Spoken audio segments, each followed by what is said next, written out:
Like I thought. No more paths back to reality have emerged since.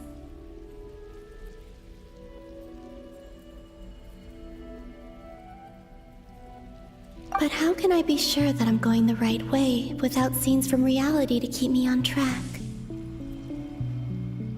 I can't even be sure of how long I've been walking for. The further I try, they can just materialize out of thin air.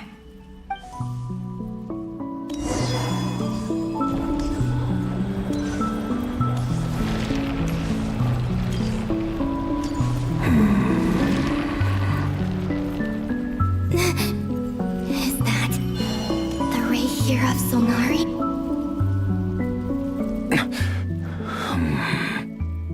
You are the moon goddess. But how? Please. I find that a little... The way you used my... And then in the... Mr. Dainsleif. Right. When I first got... How I... But then... This is the... But this time... Are you the source? Not all... But there was already... Try to. Yes. What do you... The voices in my head. And then... Her? The Lindis. Never mentioned... More precise... Anyway. If I hadn't just... You'd like to know. The one who... Dotor. He'd been I had no interest. So that's... Moon goddess. What? I know this is... But this is the... What do you... I'd like... Tholen. Yes. I can sense that some part of her... Why don't you go and... I can't.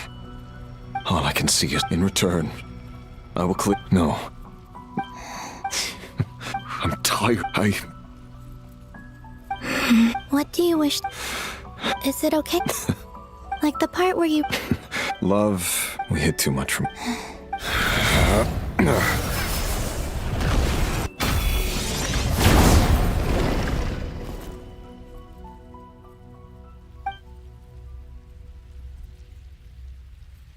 There.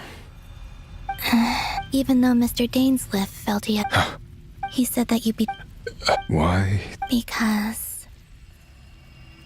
If he'd known that someone could take a message to you... I know this will sound strange coming from me, but... Don't...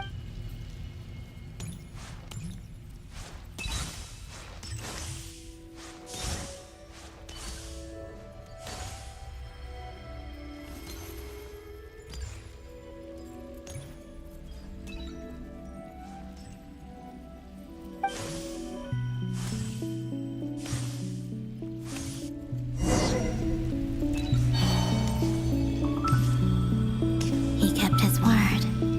The abyss is no longer obstructing my path.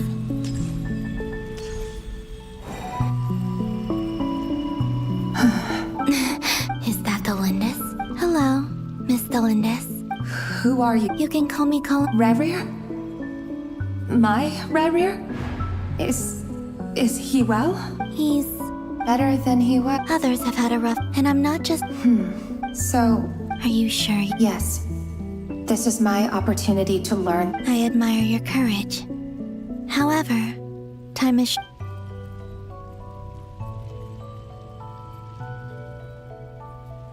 Rerir had seen, but in the end, beyond that. But I'm sure that... I'm sorry, Miss... It's all right. Well, that's everything from... Wait. One moment. Time... I know. I intend to reach the end of that road. Without a moon marrow, without the 3 moons' power, you won't make it far. Wait, unless... Are you one of the moon goddesses? You could say that. I see. I often think to myself, if life is like a train ride, why haven't I reached the terminus? Where am I even going? And it's not just me, it's this whole place. Wherever it is, it seems like it's existed forever. It's such a mystery. Where is it going? I must seem so ridiculous. I can't answer these basic questions, and yet I jumped right in here without hesitating, only to be torn apart the moment I entered by powerful energy currents. Only my soul remains now. Thinking back, I was suddenly overcome with fear and terror in that moment. Perhaps I too became bewitched by the abyss. I may have been the leverage it needed to control Rayrir. I used to be a researcher at the Universitas Magistrorum in Conria, researching the iridescent moon's marrow. Eventually, I came to the conclusion that time in here flows in reverse. Rayrir was one of the Vinster King's retainers. With me, he was in an impossible position. It plagued him constantly. I wanted to help him escape his lot in life. I wanted him to be happy, so I thought I'd use this place to return to the past. At the time, I thought I could just go back to the day that the Vinster King first found the princess. It was only after meeting the princess that the Vinster King started going too far with his research into the abyss. That was the day all of our woes began. I thought I could stop the king from ever meeting her and solve everything. I couldn't kill the Vinster King himself, so I had to find another way to save Rayrir. That's why I wanted to go back, to kill the person who had brought new possibilities to our realm. I'm sure it was a futile endeavor, but the abyss probably enhances the basest human desires. So I naively hoped I could change everything. But I was simply too weak. Like a speck of dust against the whole universe. Look at me. I didn't even survive the journey here. Not physically, at least. I know I'm never getting out of here. But you're different. You can make it, and I want to help you. I owe you that much.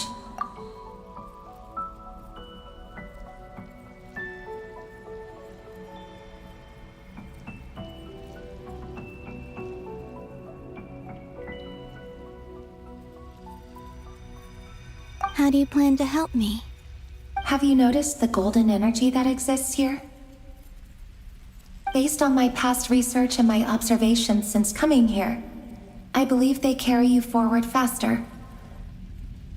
I can share what I've learned and help you understand the pattern in which this energy appears.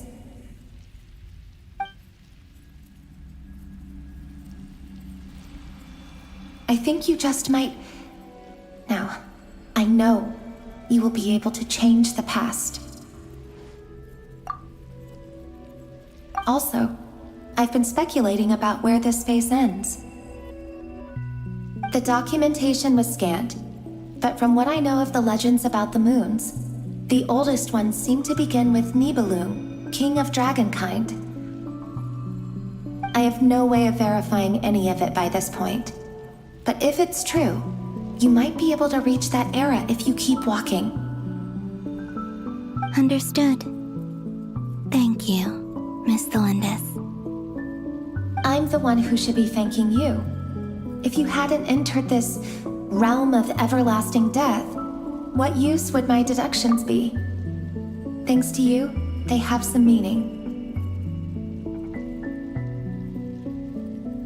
About Rayrir, I'm so sorry. For everything. It wasn't your fault. That's not true. Because we both feared bringing trouble upon each other, neither of us ever told the truth. And that dishonesty sealed our fates. But enough about that. I wish you a safe journey, Miss Columbina.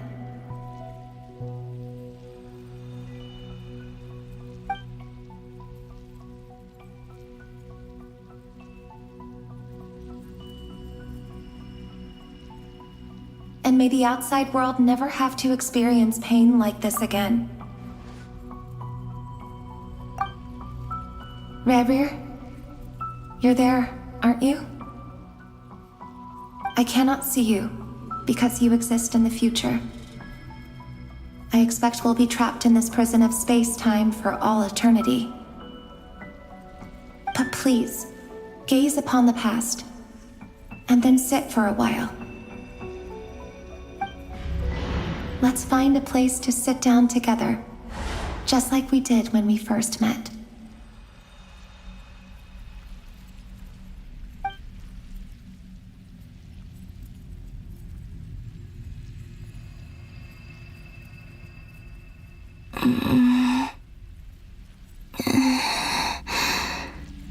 How long have I been walking?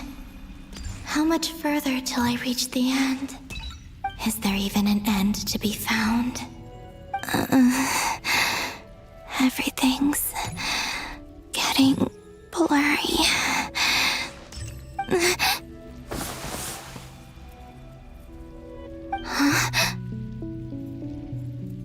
Are you all right, little sister? Have you come from the distant future?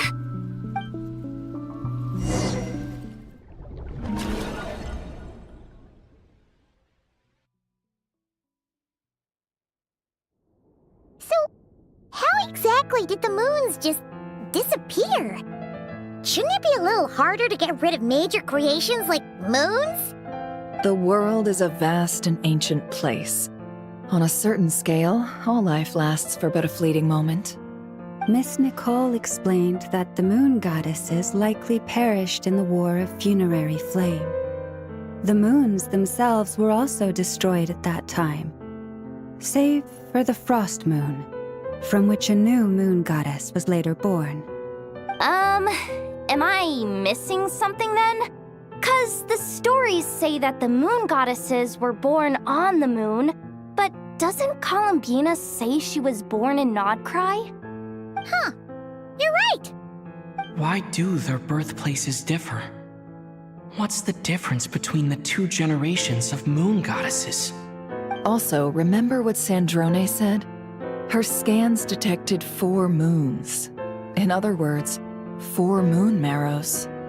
Technically, the result of the scan means that 4 moon marrows were detected and positively identified as moons in that moment. In other words, this piece of information alone isn't enough for us to know how Miss Columbina is doing right now. Yep, we have no way of staying up to date on whether she's dead or alive. She's on her own for now. But at least she's trying her best to get back to us. Yeah. She's a tough cookie. And a sore loser, too. We have to trust that she'll find a way. Because we really need her power.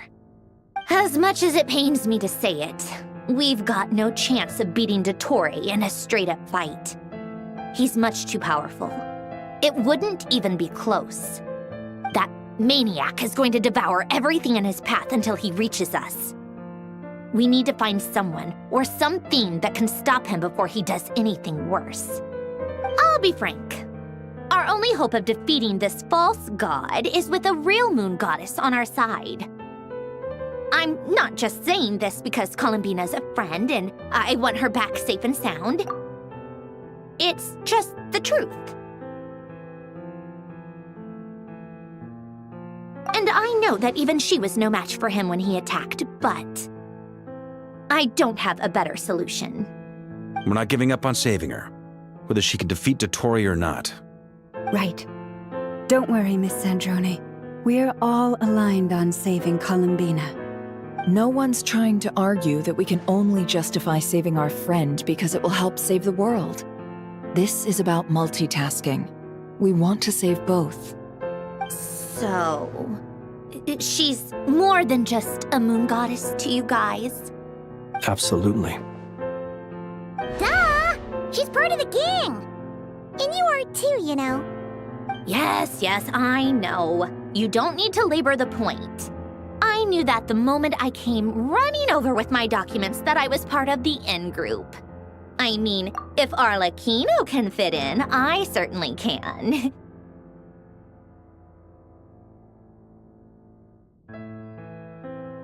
Anyway, as for how we get Columbina back, I've been working on it constantly.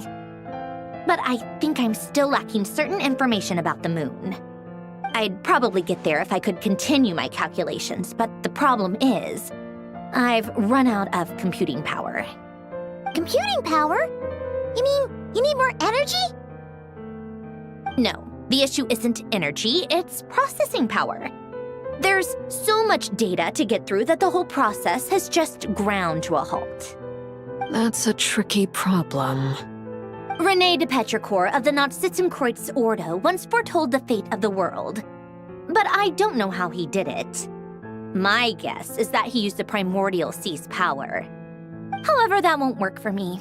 His methodology was vastly different from my own. What's worse, they're incompatible. And to top it all off, we can't even leave Nodcry. Ugh, this is so annoying. If I'd known we'd run into a bottleneck like this. Well, no, the design bureau's a bust as well. Curse that Dottore! Couldn't have made this harder for me if he tried. Oh, what do we do then? How about we grab a bite to eat and take a break? Maybe something will come to mind after you've cleared your head. You don't get it, do you? I'm trying to calculate the fate of an entire world here. And I need accurate results, not vague prophecies. Where the heck am I gonna find the computing power for that? Ahem. Anyway, time to shelve the discussion on technical difficulties. Being a killjoy isn't very ladylike after all. Either way, we've done what we can. Rest well, everyone. Remember to let us know if anything new comes up. Hat guy? Is he hinting that we should talk outside? Let's go somewhere a little more private.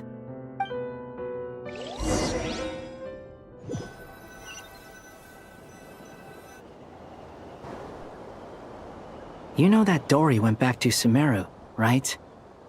Yeah, she mentioned she was planning to head back. Things aren't looking good for Nodcry. She's gone to spread the word so that Sumeru has a chance to prepare for the worst. From what I know of Dottore, there are two possible reasons why he hasn't made a move yet. One is that he's still working through some kinks in his new powers. The other is, he wants to see how we're going to react. He'll easily devour everything eventually, so I guess he's in no rush to make it happen. The first false god he made was me. Now it's his turn. Even though my records were erased from Irminsul, Dottore's ideas haven't changed one bit. He once told me that becoming a god was like turning yourself into a hungry wolf or giant serpent to devour the moon. Clearly, he began studying the moon goddess's powers long before he even tried making a god. He's always wanted to get his greedy hands on divine authority one way or another. And in the end, he devoured the moon where I failed. In the desert of Sumeru, there is a chessboard built by King Deshret, also known as Al-Ahmar. I don't know if it was a real game, or if he was just trying to challenge his servants and citizens in some way.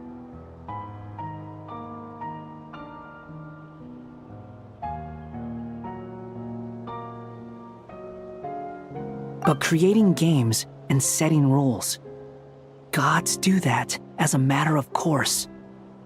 That's the kind of power Dottore craves. Now he has the Trilunar Authority. His power is leagues beyond the common people. I don't think there's any point in other nations rushing to the front line. They're better off focusing on defense and hoping they can fend off any threats that spill out from Nodcry. Either way, Dory will inform Lesser Lord Kusanali, and she will contact the other gods in turn. The Seven will have some recourse available. If nothing else, their protection should keep the rest of the world from descending into chaos as quickly as Nodcry has.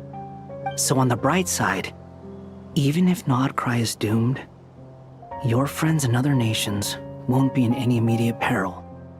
That's good to know. But I'm not ready to give up on Nodcry yet. There's a word for people who refuse to let anything go. It's called being greedy. Maybe it sounds greedy to you, and probably naive too. But whatever you call it, that's what gives me the determination to keep fighting. Battles are fleeting, but the will to fight is a long-term commitment. Give up for even a moment, and your resolve will shatter. Why do you always feel the need to do the right thing? No one is born to be a savior. I mean, who's gonna criticize you if you fail or give up? Don't take this the wrong way, but Dottore said something similar to me. I guess the Fatui attracts people who don't believe in saviors.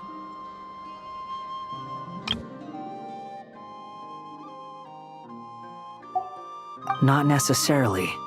It's less about belief for me. I just want to know how determined you really are. After all, I don't owe anything to anyone else here. Only you.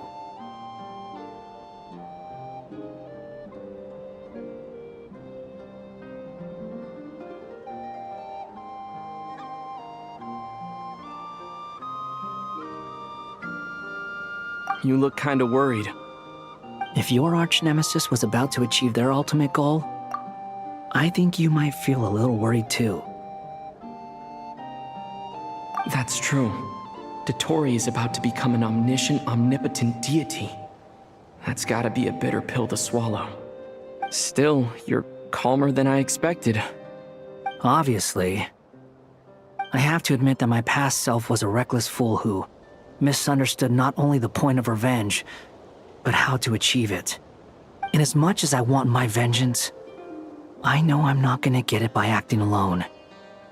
If the world's taught me anything, it's to think before I act. Too bad it never taught me any other virtues, though. So, I am going to destroy Dottore, no matter what it takes. So, what's your plan? I'll get to that. First, tell me, what do you think of Sandrone? Just like Paimon said, she's a friend, part of the gang. How much do you trust her? This is a serious question. Think carefully before you answer. Although she's with the Fatui, she has her own values, and she's helped us a lot. If nothing else, she's clearly going the extra mile for Columbina. I see no reason not to trust her. If you say so. In that case, the three of us need to talk. I have some thoughts about her computing problem. It can be solved, but it will come with a cost. How much? If I can afford it, I'll cover it. Sometimes your heroism really backs me into a corner. You know that? Come on, let's go talk to her.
Miss Androne, Traveler. Hey there. Paimon's here too! She was just helping them sort through their things. How did your chat go? That was fast. The call only just ended. Well, you said it was urgent, so we got here as quickly as we could. Albedo, I have some alchemy questions for you. I see. Looks like my knowledge proved useful after all.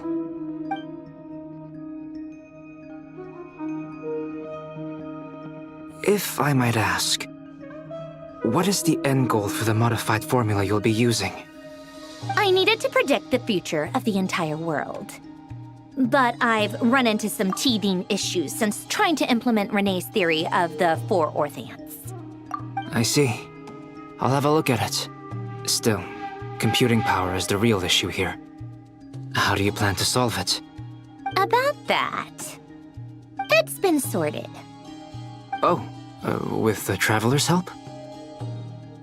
Actually, you're not wrong. He found the person with the solution. Was it Hat Guy? Yeah, it was him. Wow! Go Hat Guy! Seems like all that time studying at the Academia is paying off big time. But where is he? Wasn't he the one who asked Albedo and I to come here? Come with me.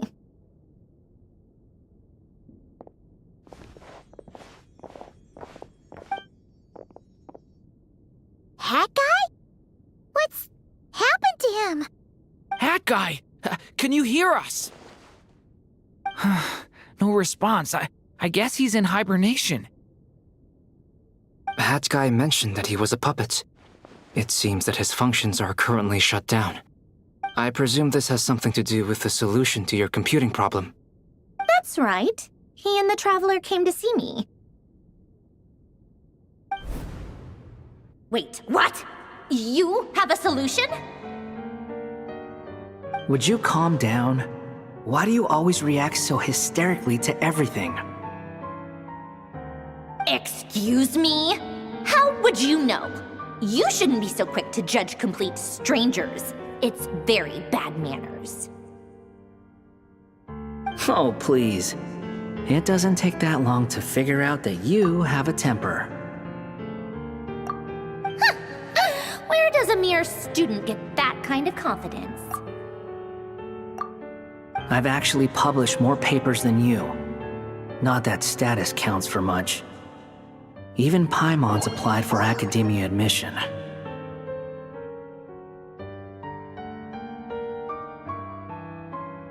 Huh? Are you serious?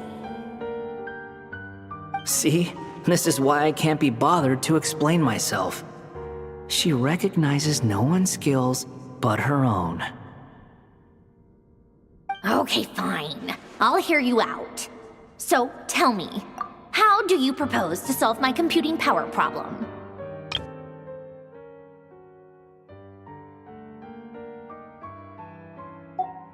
This world itself is constantly processing all kinds of information. If it's the world's future you're trying to calculate, you need a processing device that's designed to cope with that volume. Easier said than done. Only Irminsul can handle that kind of... Wait, is that what you're suggesting? But surely we can't just plug my formula directly into the ley lines. You should be able to tell that I'm not human, right? Yeah, I noticed. The technology, though, seems pretty ancient. Very different from Pontaine's. It's a completely different system. Conrian, to be precise. I'm what they would have called a puppet. Puppets need an energy source and processing power. The artisans who built them sought out the materials most suited for that purpose. You? Do you mean...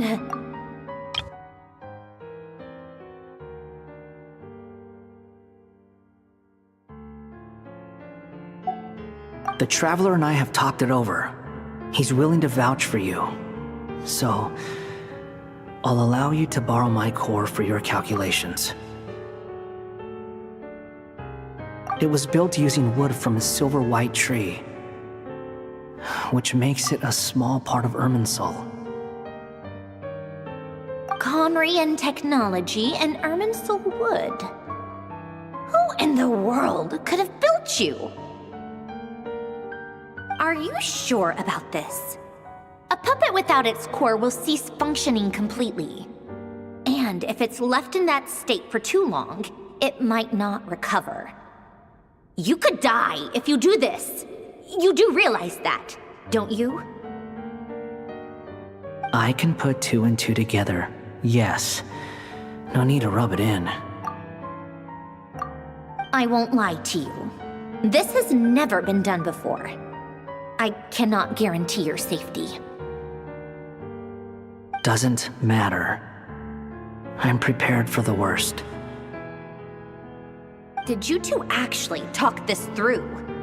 Is he... Are we really considering this?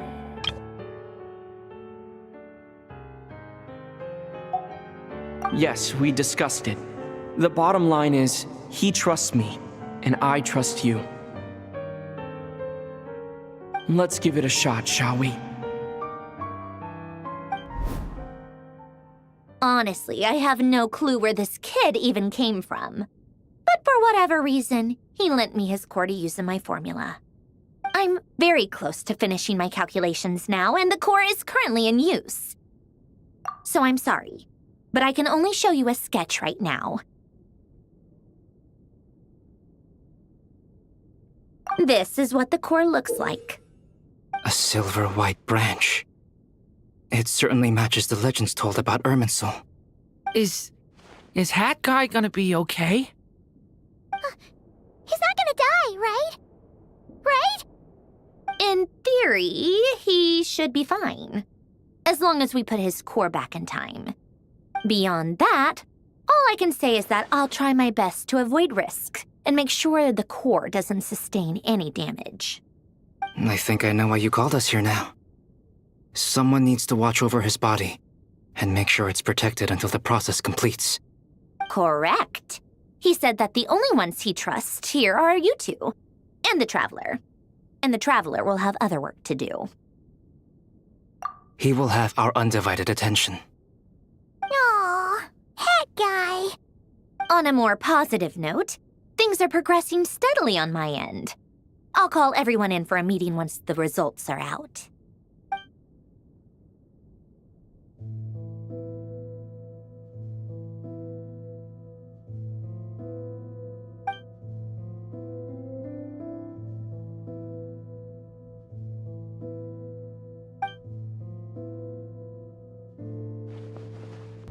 The worst case scenario with the core removal is either a system reset or a total loss of function.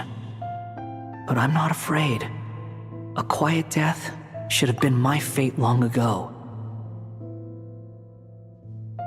A core is completely different from a heart. It's like another vital organ entirely. I never believed it could be a true replacement for what I sought.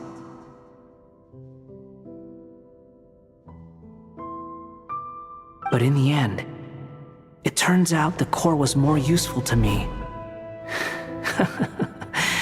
Pretty funny when you think about it. It's like the punchline of my entire life.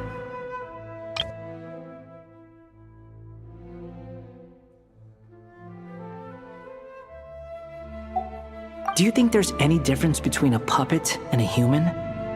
If not, then this would just be another samsara.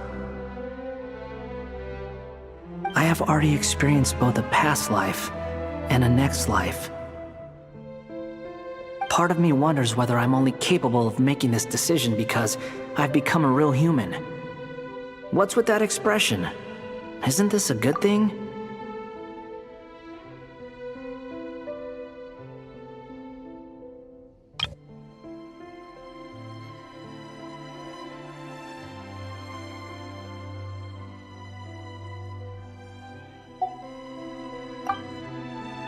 Sanjoni will succeed, won't she? She has to. She will. We all have to persevere until this is over. That's right. And I'll protect you all until a moment of victory arrives.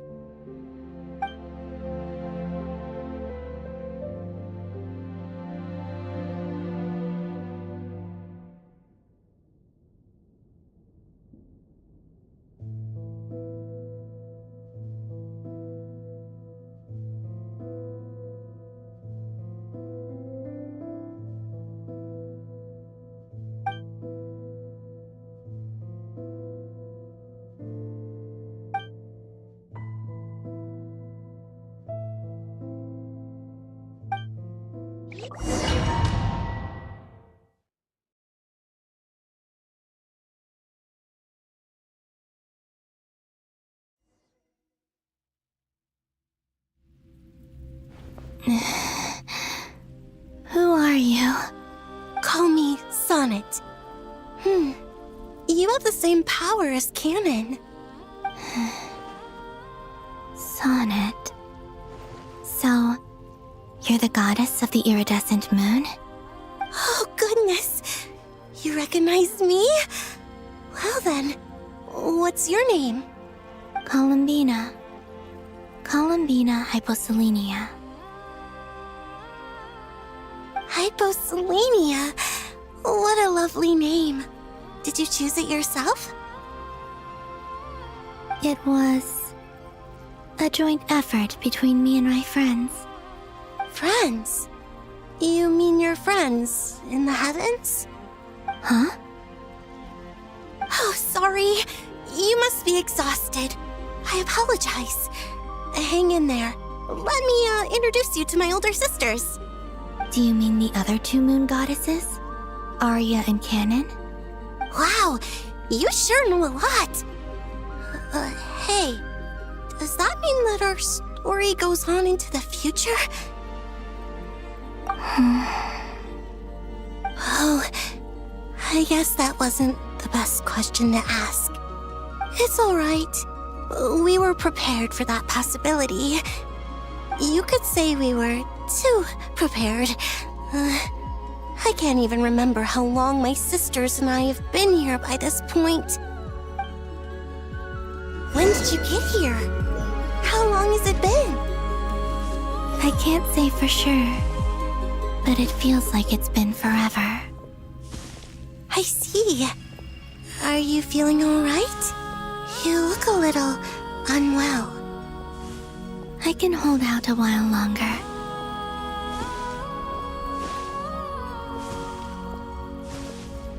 We don't have far to go. The place where my sisters and I are based is just up ahead. Don't worry, they're both really nice. I'll introduce you.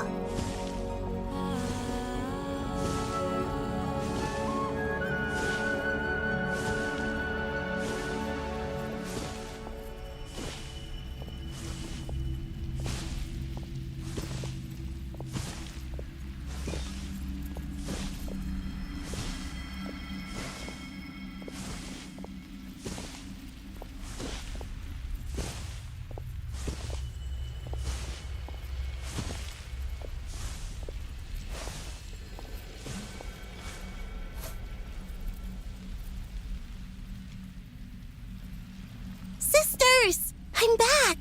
And look who I've brought with me!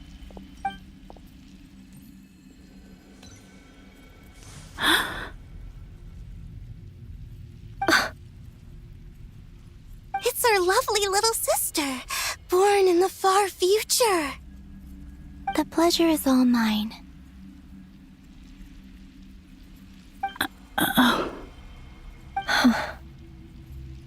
Allow me to introduce you to Columbina Hyposelenia.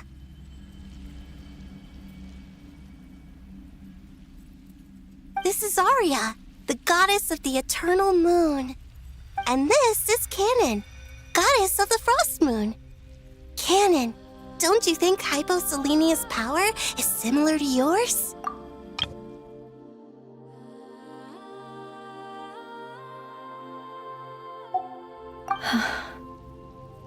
Hello, Columbina. I apologize for our startled reaction just now. And please, forgive our little sister if she's been annoying you. She tends to talk a lot. It's fine. You seem shy. Don't worry, Columbina Hyposelenia. No one can hurt you here. Could you tell me where here is? Please. I must know.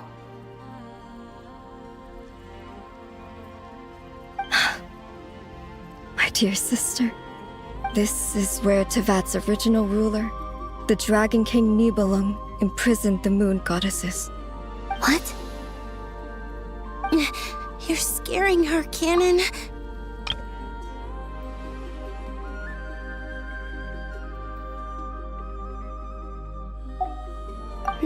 I'm fine.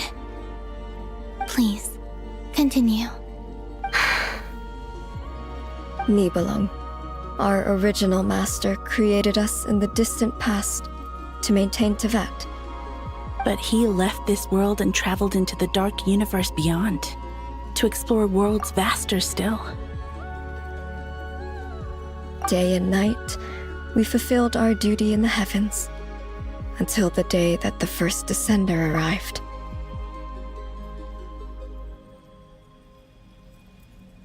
The great ruler of the firmament. The heavenly principles. Is that what later generations call them?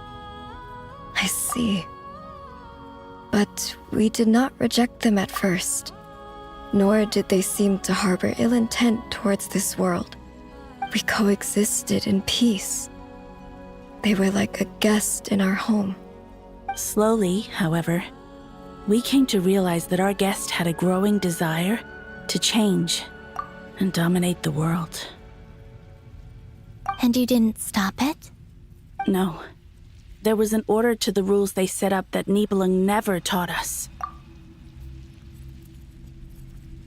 We wanted to know if this order would bode good or ill for Tevat.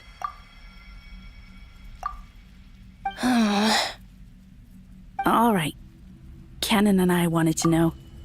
Sonnet was against it from the outset.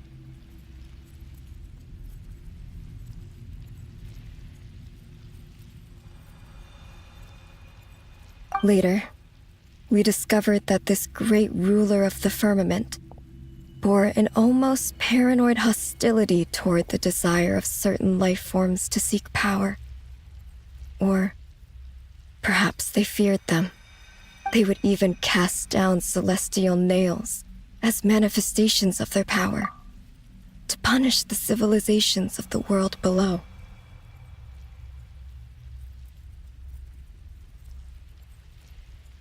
Only this was far beyond mere punishment. Right.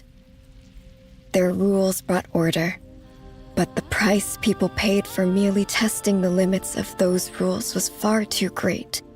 I did everything in my power to help the punished escape catastrophe, but still, too many lives were lost.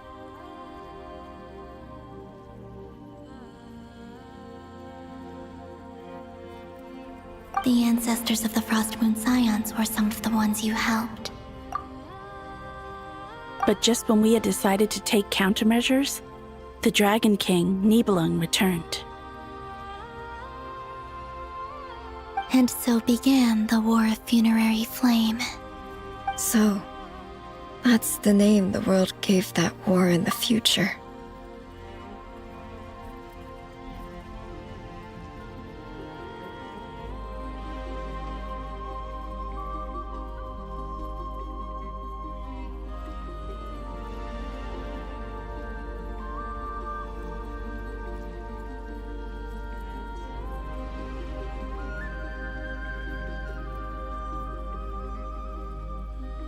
Well, who won in the end?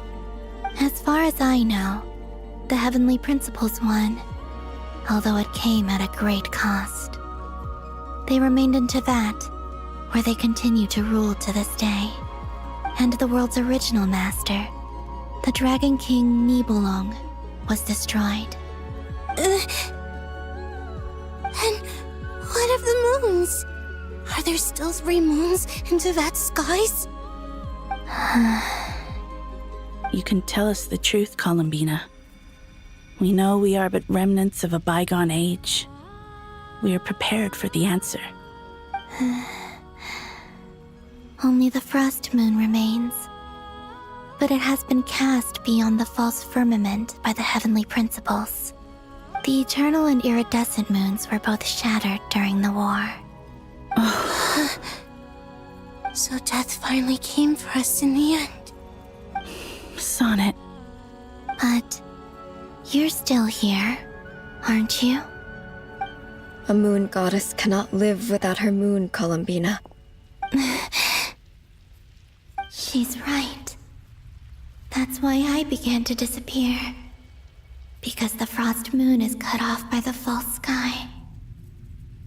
How much worse it would have been if it were outright destroyed.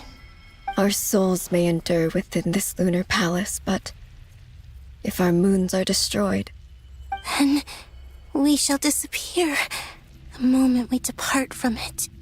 I'm sorry. There's no need to apologize to us, dear sister. If anything, we owe the world an apology.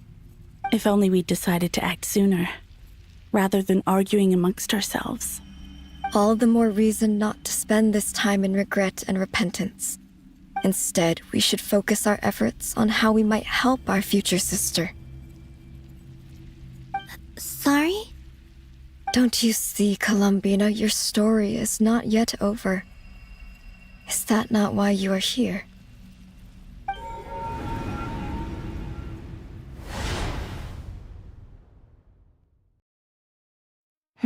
It's done. Initiate numerological array. Continue running primary process. Calculate the world's fate through extrapolation. And identify nodes of potential change. Secondary process, scan for moons. Still 4. The number of moon marrows hasn't changed. Wait, let me think. Is it possible that there's something I've been misunderstanding about the moons all along? Variables. Variables in the world. I know where potential variables within the world come from. So what about the moons? Are there any variables there? Like their life or death, for instance. What if being alive or dead makes no difference to a moon? But that's so strange. Even immortal gods can die. Why would the moons alone be? Wait! I've got it!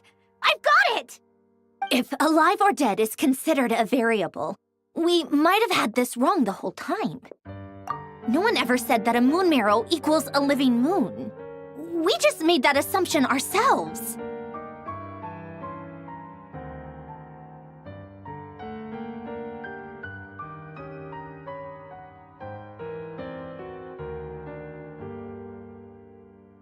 Initiate secondary process. Scan again. This time filtering out interfering perimeter, moon marrow. I don't care if they're natural or artificial. Get them out of my search results! Why? It says 3 moons still exist in Teyvat, even after excluding the moon marrows. But we know for a fact that 2 of them are dead. Redo the scan. Narrow the results to living moons and real moons. No, scrap that. Narrow it down to moons that have lunar authority and remain alive. Why? Why is it still 3? What is this, Columbina? Has the world lied to us? Or are you the one pulling the wool over our eyes?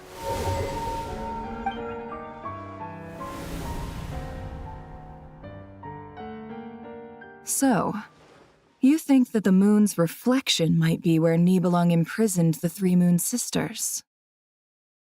Yes, it would explain a lot, such as why that space would respond to a moon goddess's power, opening the moon gate at her command.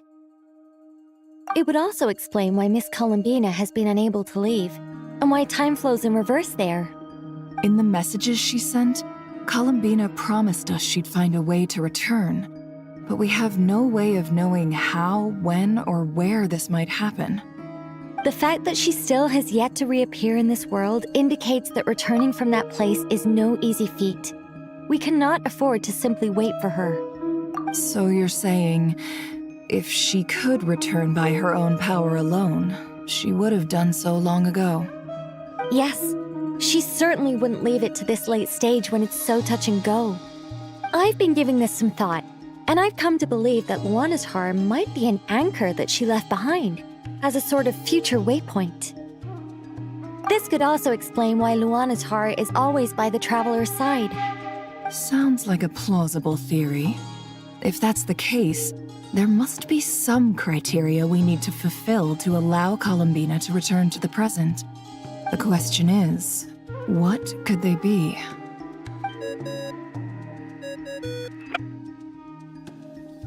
Hello? Listen up! This is extremely important!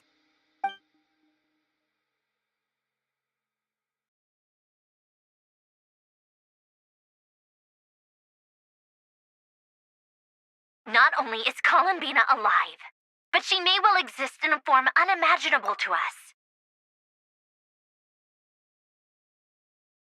I'm still unclear on the details, but she's done something truly inconceivable in the past. And the clue to what she's done lies in the moon and Tevat's sky. Truly amazing. Oh, I'm so delighted for her. I'm sure we all feel the same. And I'm sure Columbina is ready to get back here and fight by our side. I'll keep my calculations going and try to find some way of coordinating with her. But that's not an excuse for everyone else to slack off, okay? All of you had better keep trying to think of solutions. How can the dead moons still live? And Luanatar?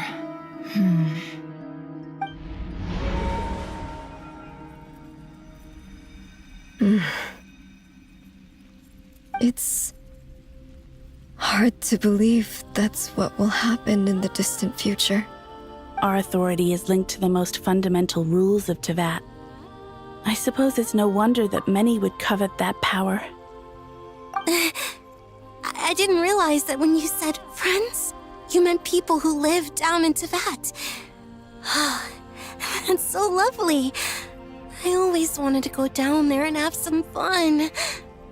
Have you ever tried leaving this prison? Of course. Between us, we've tried everything. But no matter where we go, this space will eventually bring us back here. It's like the center of a whirlpool. Everything ultimately converges here, at the moment when Nibelung imprisoned us. In that case, have you tried using any of those pathways that connect this space to the real world?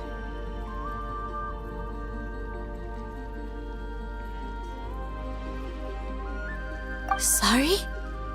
What are those?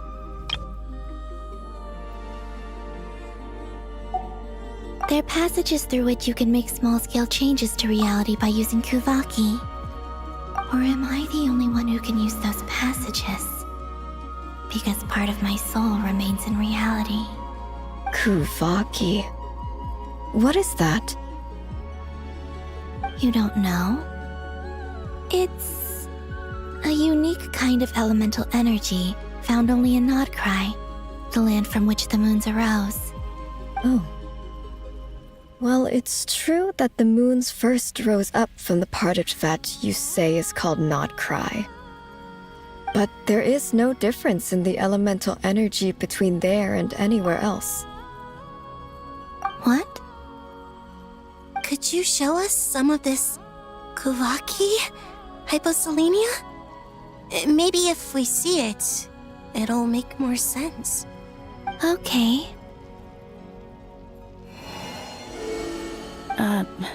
Isn't that just your power? What? But it's everywhere in Nodcry. In the air, in the land. Even the creatures who live there have adapted to its influence. How curious. This Kuvaki certainly did not exist anywhere in the world before we were imprisoned.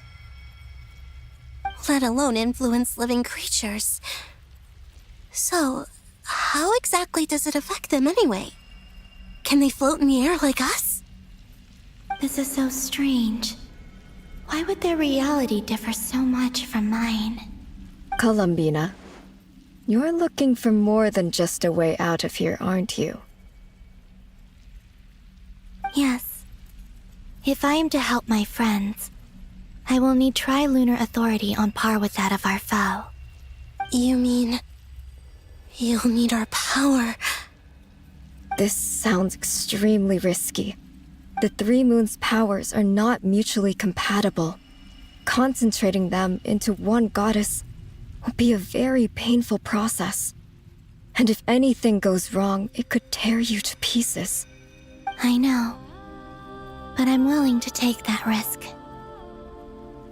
Even so, let's say we successfully transfer our authority to you. How will you take it outside this prison?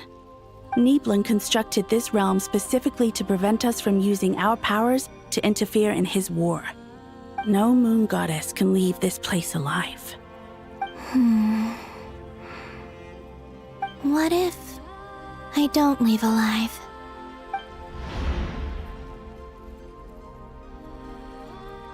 Where do we even start? How are we supposed to figure out what we're meant to do to help Columbina?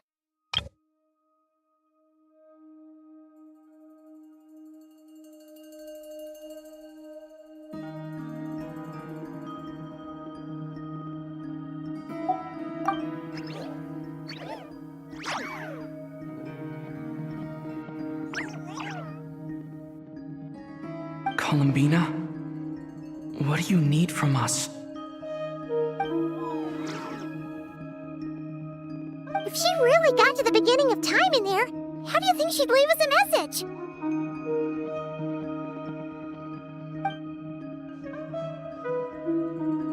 You don't think she'd write it down on a stone tablet somewhere in the hopes that we'd find it, do you? Seems unlikely. Columbina may not talk a lot, but she thinks deeply about issues like this. Let's review what we know. This is the Columbina who fought alongside us against the Reikir of Solnari, and with whom we celebrated Moon Prayer Night. She knows our personalities, our ways of doing things, even our unique strengths and abilities. So, if she wanted to tell us something from a long, long time ago, what would she do? Oh.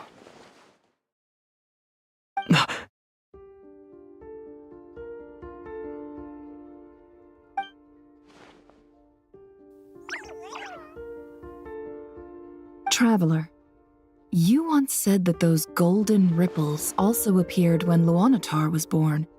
What if Columbina left Luanatar here, not just as an anchor to the real world, but for some other purpose? If she is part of Columbina, and Columbina knows that I can see past events through her... Oh yeah! Like when you peeked into Rerir's past through his heart! Never, wait! If you're right about this, and you can really see past events through Luanatar, your eyes... they'll... Oh, I know. Looking at Rerir's past in Conria was already enough of a strain on my eyes. Looking this far back into the past, it'll surely blind me. But it's our only chance. This is the only way. Boss. We spoke about this once, a long time ago. Do you remember what I said, Yehoda? The day I lose my sight, the Curatorium of Secrets will be yours to run. But... What's wrong? I'd be overjoyed if I were you. This day's come a lot earlier than either of us expected. I need to know you'll honor our agreement, Yehoda. Promise me. Yes, Boss Neff. I promise. Are you sure you don't want some time to think this through? What is there to think through? I should have gone blind after our battle with Rerir. Frankly, it's almost criminal that I got away with it for this long. Then at least let me take some precautions on your behalf. And if you really do lose your sight, I'll visit your office every day and make sure you're well looked after. Oh, please, anything but that. I was actually ready to go through with this. Are you trying to scare me into backing out? As if I could ever scare you. I'll assume you're just joking to calm your nerves. All right, enough chit-chat. Let's do this.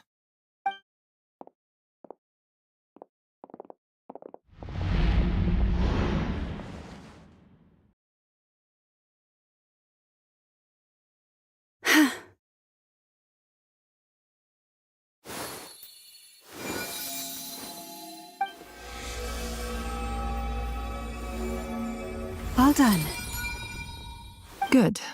Now give me some space.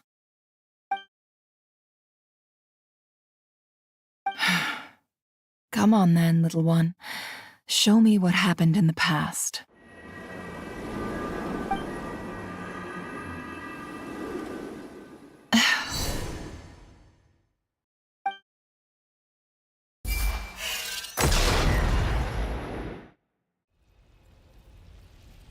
Between the Trilunar Authority, Kuvaki, and the soul-surviving moon, the Frost Moon, I think I might know how to get back. But I will need my sister's help. Time to go talk it over with them.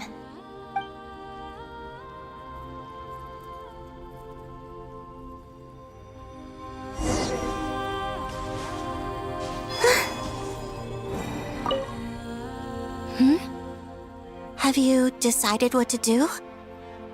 I hope it's not too dangerous. You really scared me when you said that thing about not leaving here alive.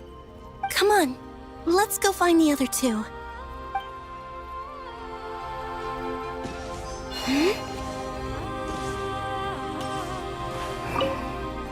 It seems you have reached a decision. I'm all ears. What do you propose?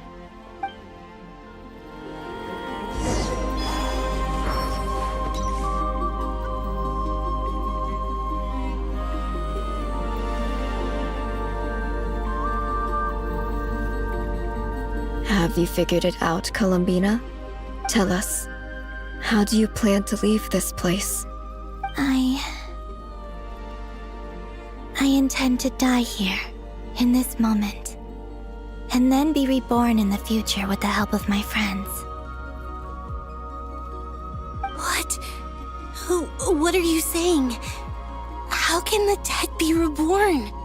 And how will you inform these future friends of your plans? You can't exactly leave oracles. Nothing can escape this place. Not a single ray of moonlight. And even if you found a way, what if they never find the message you left for them? You'll... No, that won't happen. Come again? They will find my message. I'm sure of it. I'm not following. How exactly will you achieve this? It's quite simple, really. First, I will leave my soul here.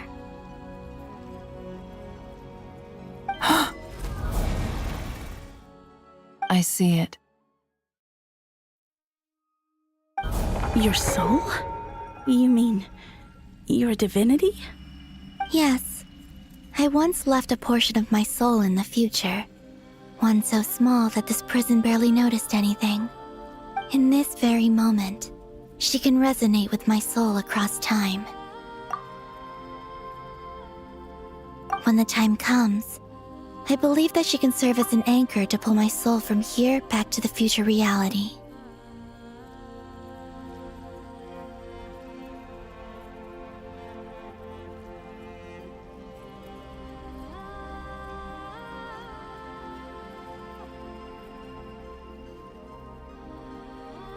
Just as gravity connects the world to the moon. Exactly. In the future, where I came from, the moon has been cast beyond the false sky, but I can still feel that it is there. In a similar way, I can feel a connection to the soul fragment I left behind even now. My friends can use it to detect my presence.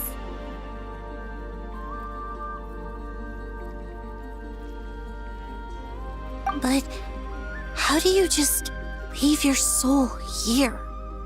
Is that even possible? On my way here, I met an ordinary mortal who entered this place long before I did. Her body is long gone, but her soul remains. And before that, I encountered an old enemy whose entire soul survives here intact, while the power that once corrupted his body has faded away. So, perhaps this space is specifically designed to imprison divinity and authority, but not the physical body. Still, even if your body can escape, would it not just be a lifeless husk without the soul inside? Wait, is that what you meant when you said you wouldn't leave alive? Yes. I shall turn my body into moonlight and pour it over Nodcry.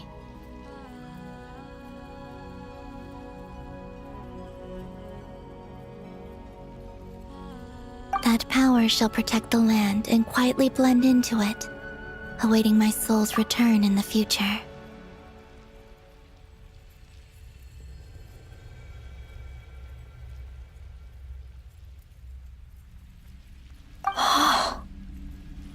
However, I cannot do this on my strength alone. I would need your help to do this, so I'm humbly asking for your assistance. Oh, dear sister, you need not be so formal. As I said before, we are but remnants of a bygone age. You, on the other hand, were born alone in that distant future, and you have walked a long and lonesome road since then. How could I bear to let your story end here in this dungeon? Don't forget, we are your sisters, your family.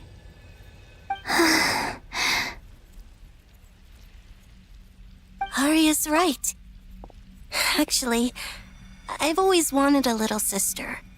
Can you imagine how it's been for me? Getting nagged by 2 older sisters all the time?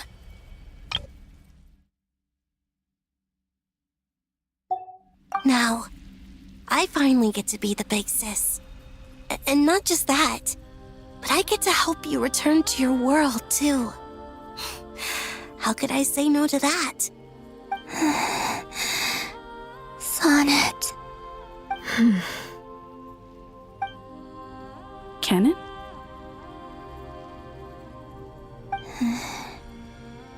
I'm sorry. I know this is a bold request. The Frost Moon is rightfully yours, and it remains intact. Oh, no, please, don't misunderstand me, Columbina.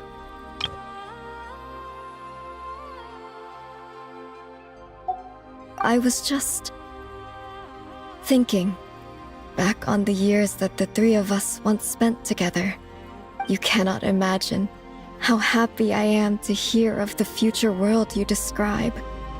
The Frost Moon Scions, your lovely, kindly friends. For the 3 of us, whose purpose in life was to maintain the peace in Teyvat, it is a great relief to know that the people of this world live in such an abundant future. If your plan can save them and save Nodcry, I will gladly give you all that I can. Besides, the 3 of us have been together since the day we were born. I could never abandon them to live on alone without them.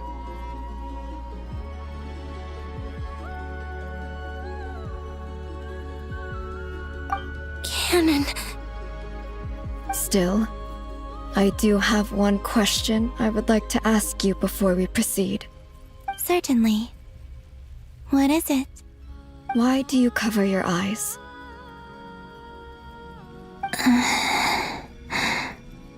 Yeah, I was curious about that too. But it seemed personal, so I didn't want to intrude.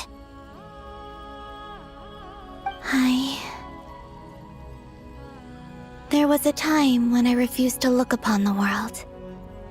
I believed it was full of nothing but lies and falsehoods. I wished to hide my feelings, seal my heart, until I could return to my true home.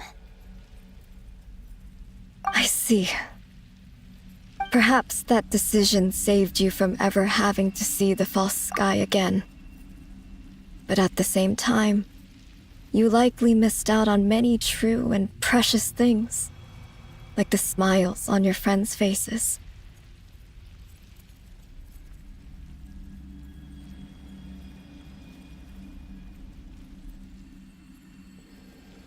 Promise me this, Columbina.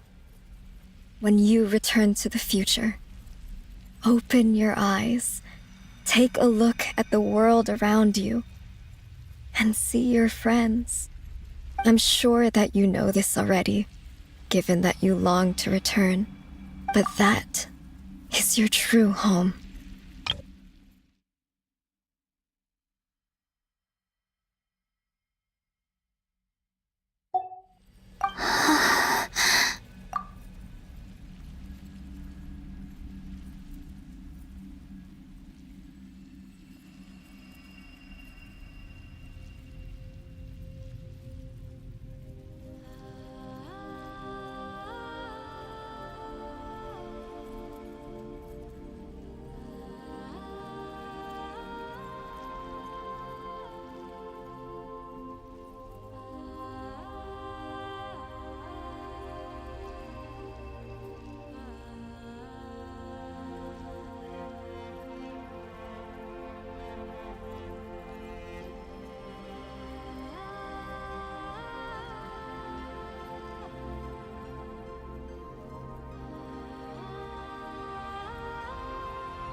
Give me your hand, Columbina.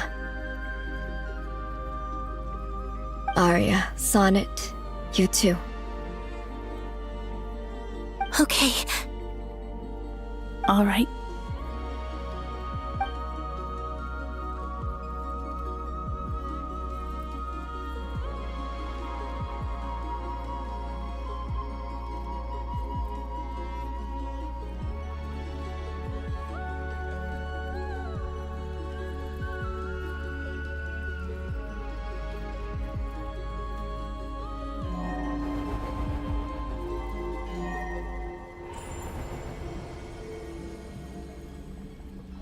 We once were the song sung for eternity, but now it is you who must continue to sing.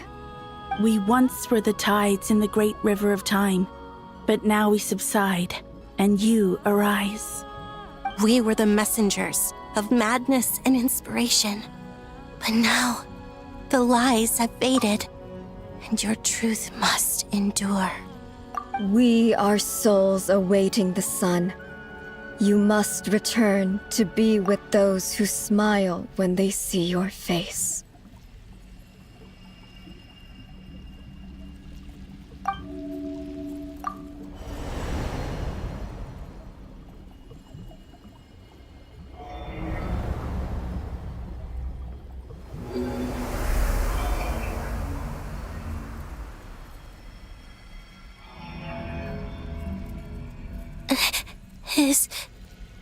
Is it done?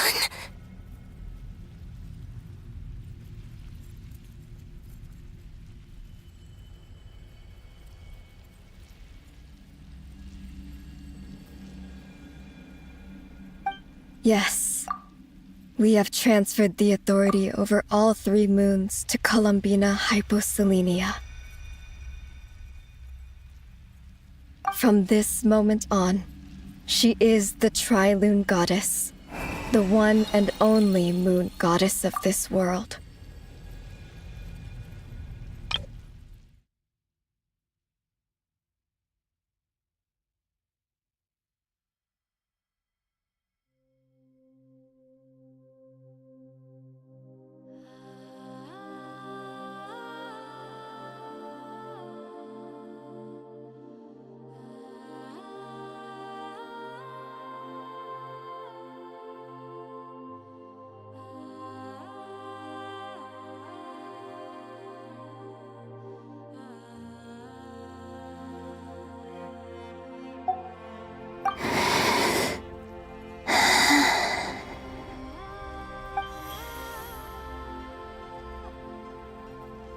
Thank you. Thank you, my sisters. Now go, and do what you believe is right, Columbina Hyposelenia. Be aware that we cannot grant you the power of the three moons beyond these prison walls. The conflict that arose over their remains following our disappearance will still take place.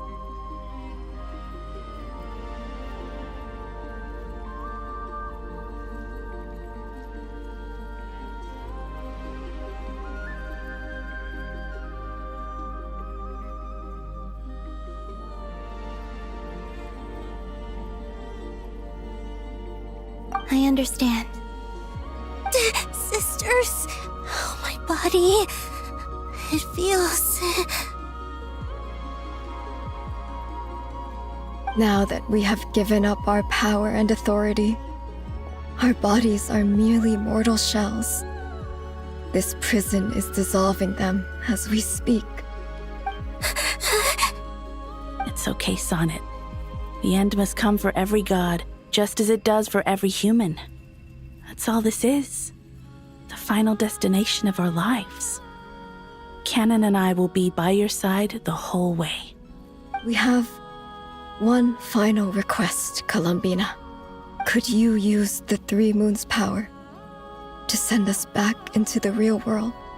Now that we have lost our powers, I doubt this space will seek to hold us further. It's just... we would like to spend our final moments together in the only place we ever called home.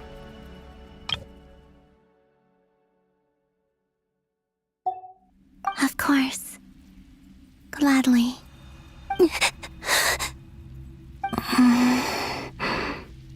Sonnet.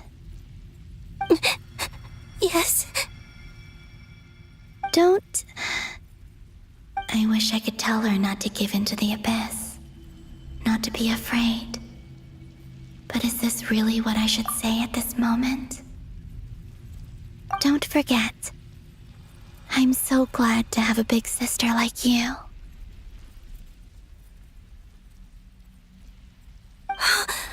No, Hypo. Thank you. I'm okay. I'm not afraid. As long as my sisters are with me, I won't be afraid.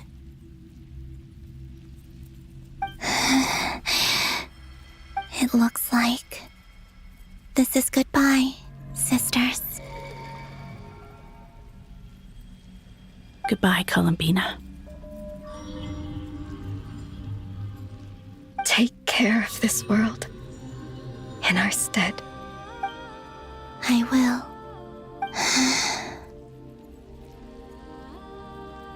And now, it's time for me to bid farewell to my body, too. May it become the moonlight that keeps Nodcry company through the long years ahead.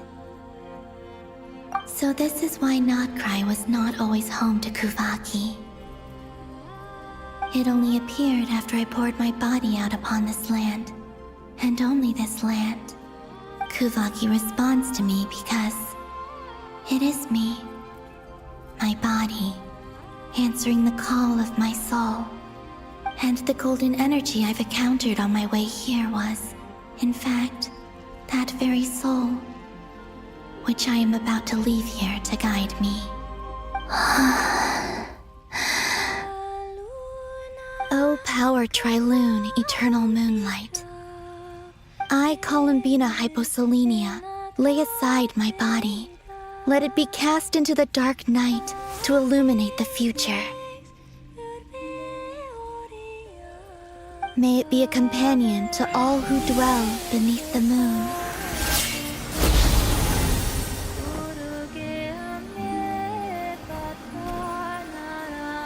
Until the time comes for me to return home.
allowed to see that?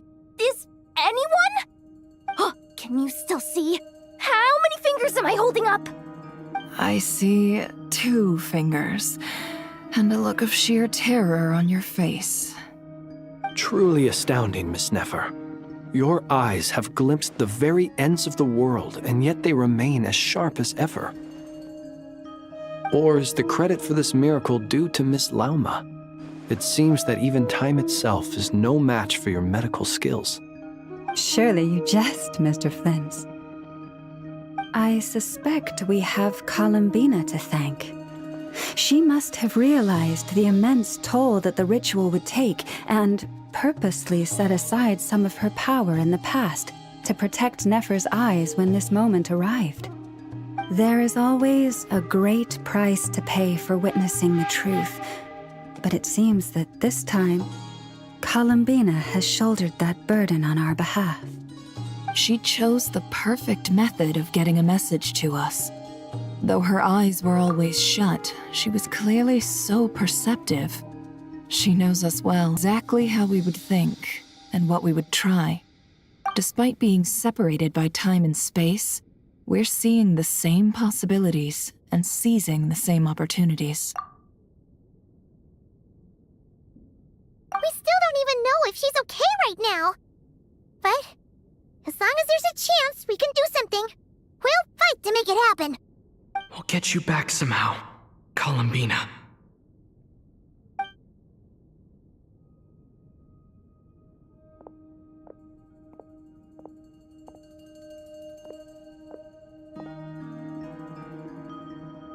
Well, based on the information we now have, let's figure out our next moves. Thanks to these gentlemen, we have a much clearer picture of the situation with Dottore. The civilian population has been moved to safety, so we no longer need to hold back. Miss Androne, how are the calculations going? So far, so good. I'll keep seeing how far I can push the system, though. Can't have Hatman being powered down for nothing. There's still a long road ahead. Where should we begin?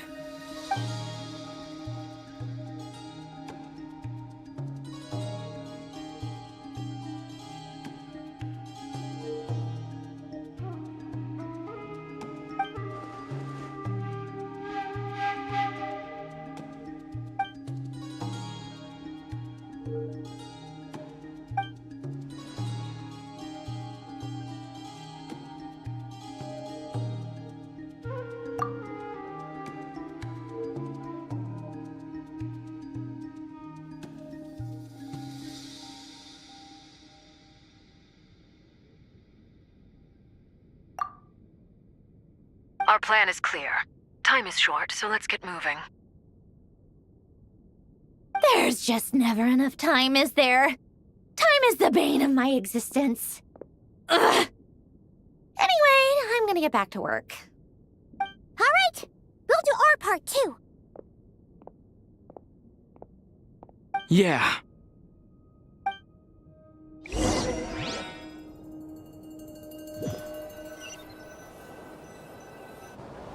Albedo's theory says that elemental energy can dilute the light realm's power, but I'm no expert in building elemental defenses.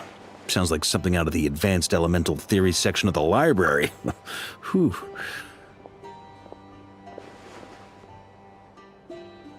You seem quite troubled. Well, yeah. I mean, who doesn't get a little flustered when they're completely out of their depth? You were the very picture of confidence back when you approached the Hexen Circle. Yeah, I could have been faking it through that whole meeting for all you know. Who's to say I'm not just a ball of nerves in a charming and gregarious package?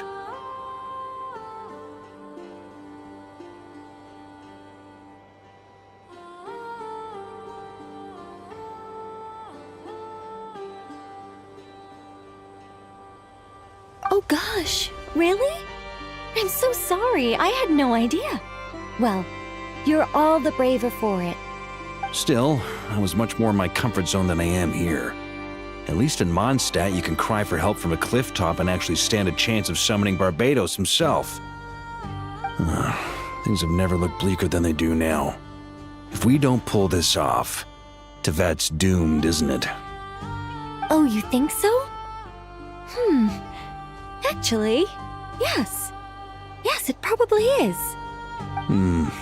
It's a shame. Don't put too much pressure on yourself.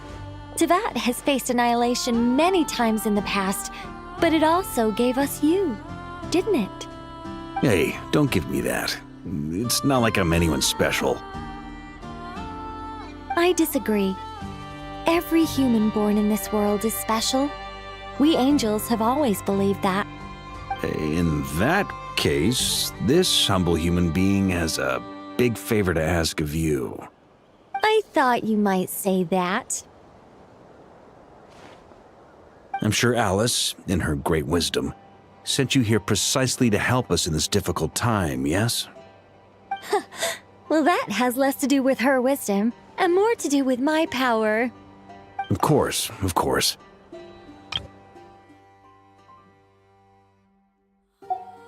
Well, the thing is, these elemental defenses we're about to build, I don't think it's a question of... Durin's findings from his patrols make it clear that Dottore is constantly expanding his territory. First it was his lab, then the design bureau, and now this. It's not realistic to completely stop him encroaching on the rest of Nagrai. Rather, our goal should be to stall him for as long as possible. If Miss Sandroni's calculations are correct, well, they're the closest thing to certainty we have in this situation, so let's assume they are. Anyway, her calculations suggest that our best hope for victory lies in Miss Columbina's return. It's up to us to slow Dottore's advance and buy time for her to make a return. Are you asking me to help you with building the defenses? No. I'd like you to prepare for what comes next. When he eventually reaches us, we will have to fight him. You were an angel once and a mage now. I'm asking you to lend us your protection. Oh. Can I take it that you're triggering the terms you fought for during our three-way talks?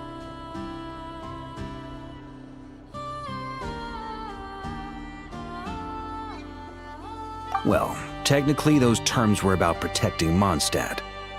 But if you're happy to agree to the change in location, then yes, let's do that.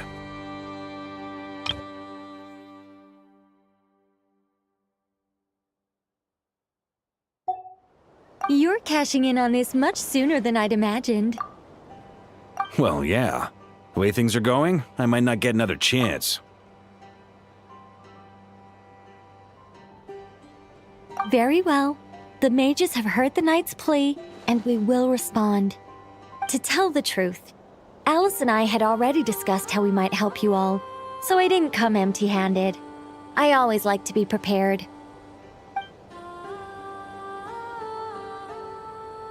This is... wow. Yeah. This is great. Seriously, thank you. It's been many long years since I had a chance to dazzle humanity with a little divine intervention. To humbly serve as a reliable and responsible guide. Anyway, Knight of Boreas, please accept this gift in recognition of your great virtue.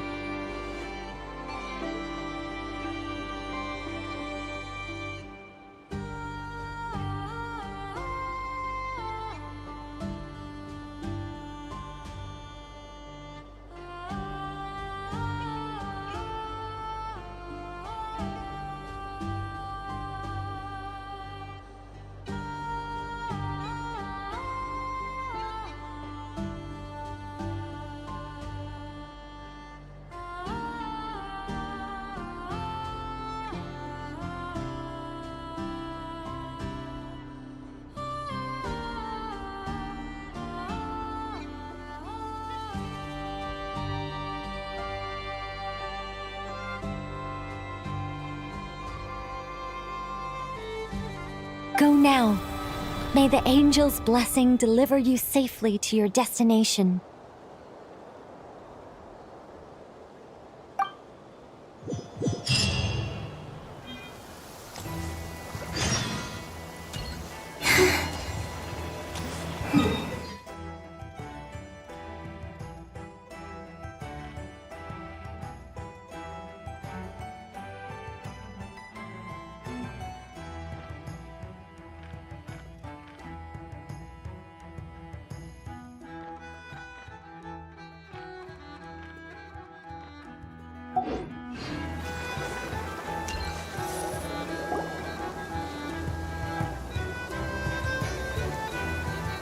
you're here.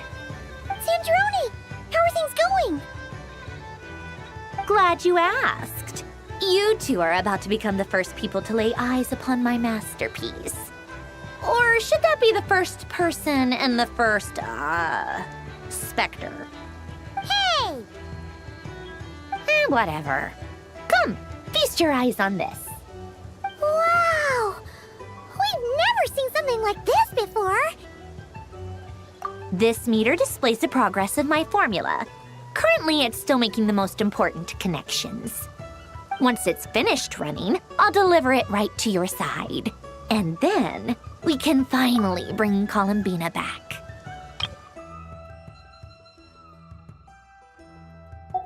What do you mean, deliver it? Can't you just tell us over the Dodo communication device? It'll just be some numbers, right? Ugh, you're such a greenhorn. This isn't the kind of formula you solve in math class. It's a highly complex algorithm capable of constructing a framework of rules.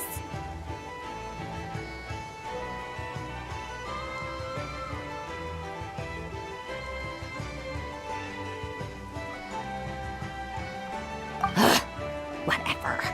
We'll be here all day if I start trying to explain it. All you need to know is the formula must be completed before we can bring Columbina back. I'll share the data with you. Nicole's agreed to let me use her information channel, so we just need to use the Dodo communication device like so, and... I'll share the data with you. Nicole's agreed to let me use her information channel, so we just need to use the Dodo communication device like so, and... I'll share the data with you. Nicole's agreed to let me use her information channel, so we just need to use the Dodo communication device like so, and... There. Now you can check in on my progress. Wow! Look at that! You're amazing, Sandrone! About time you recognized my genius. Took you long enough. Anyway, that's all for me. You should check on the others if you have time.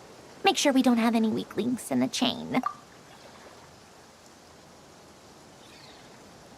That might sound harsh to you, but close supervision is a common practice in the Fatui.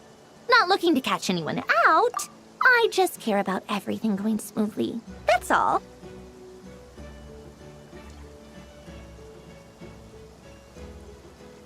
I'm kinda stuck here while the formula's running, so I need you to be my second pair of eyes in the meantime.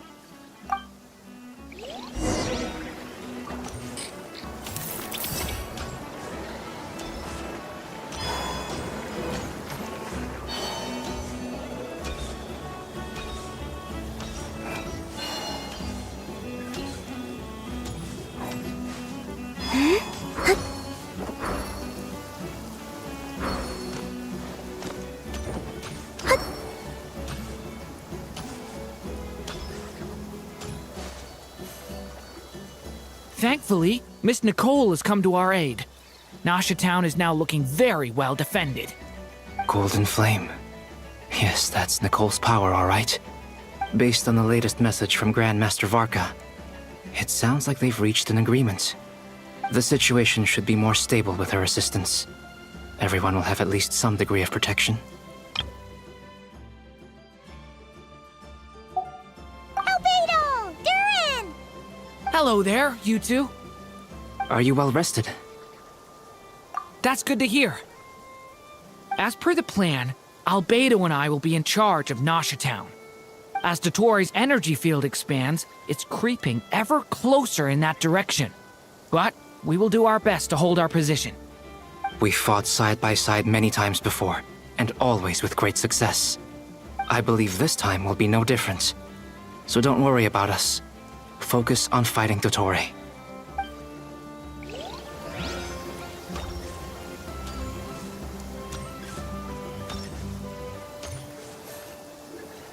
Yes, Miss Moonchanter? What are you staring at? You always address me in the strangest ways. Lady Moonchanter 1 minute, Miss Moonchanter the next. Yes, and? Are either of those incorrect? Not as such. It's just that I simply call you Nefer nowadays. Uh-huh. That's my name. What's your point? The point is I don't add any honorifics or titles. Meaning what?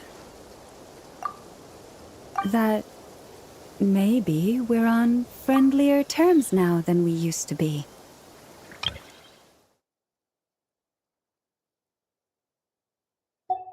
Is that how you see it? And I thought I was the one with eye damage. Never! Wilma! Paimon, traveler. Just swinging by to check in on you. How are things going? Did you manage to get some rest? Don't worry about me. I won't slow us down. And I give my all to ensure our victory. Ah, yes. Allow me to give you two a quick checkup. All done. You're both in good shape. You're welcome. You'll have your work cut out for you in this battle against Dottore, so make sure to get some rest in first. Paimon will keep an eye on him, don't you worry. I'm glad to hear it. Take good care of yourself too, Paimon.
Sure thing!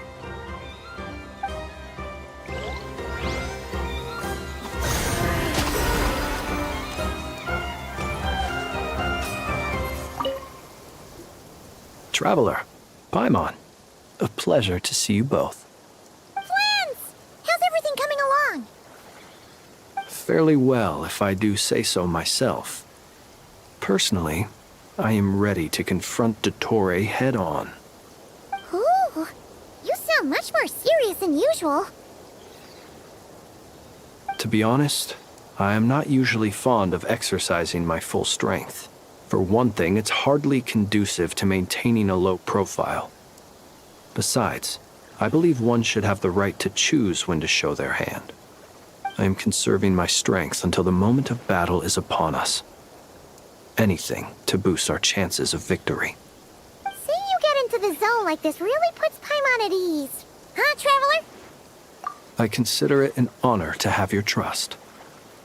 Rest well. I look forward to seeing you both in your element during the battle.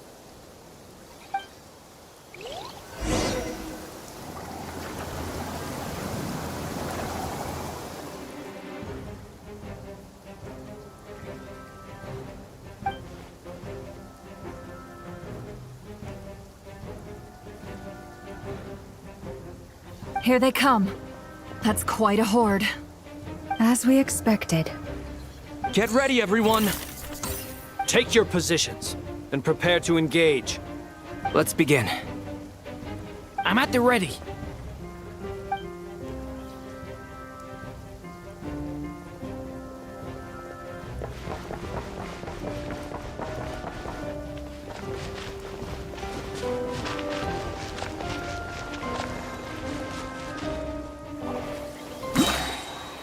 What a waste of time! Your skull!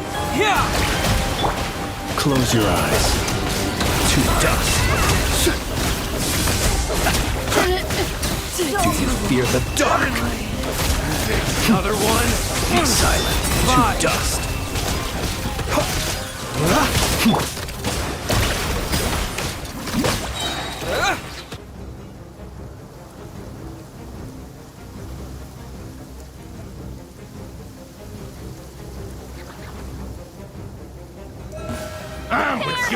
Your skull! Poor lost lamb, with one heart, seek within. These creatures cannot stand against us. Oh, fighting talk. Just don't let your guard down.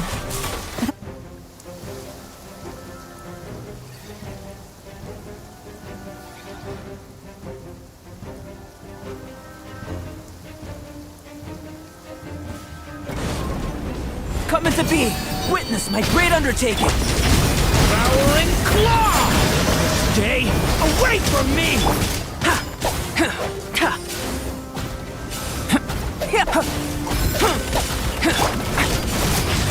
That was easier than I thought. Naturally. What do you need? Is it because as created beings go, we're of a higher level than them? Very...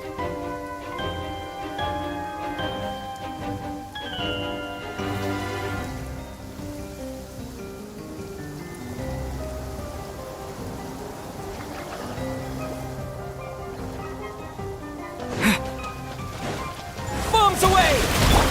Leave this place. By the frost moon. No more lies.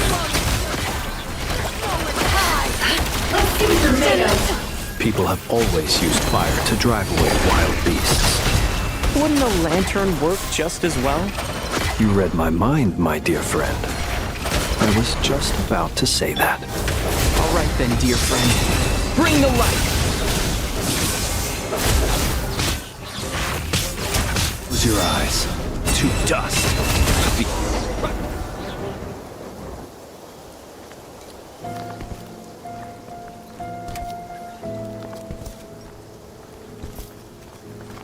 You're looking well. I trust you've had a good couple of days. Dottore.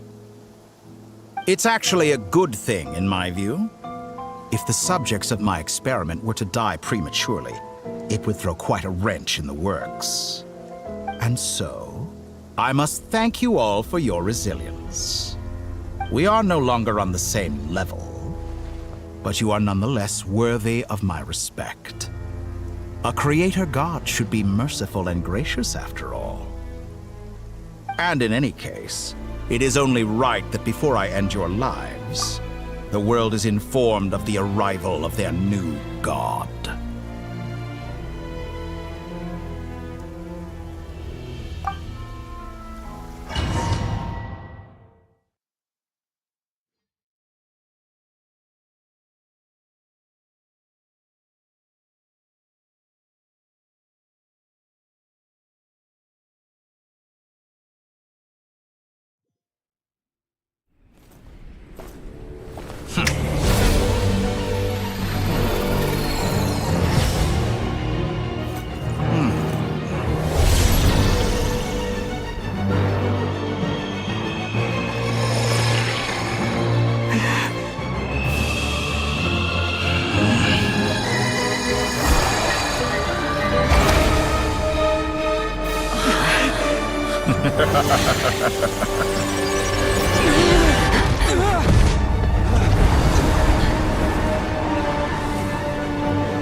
The experiment begins.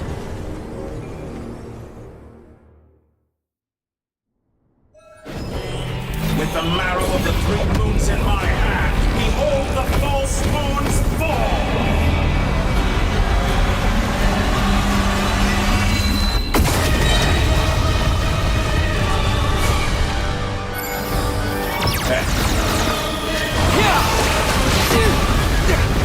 With one heart, we pray. The mystery unravels. Found! Absurd! Moon's remnants.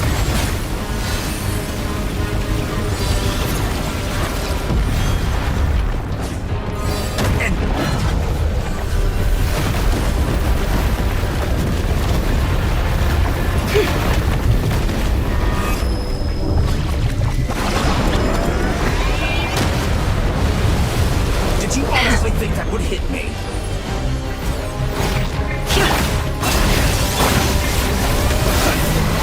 Observe. The first, like an ant in my palm. Steady now. Oh, I've been moved inside another space. And it's sealed off. Looking at the structure of it, it seems like Dottore intends to trap us here. There's no exit. Our endurance is about to be put to the test.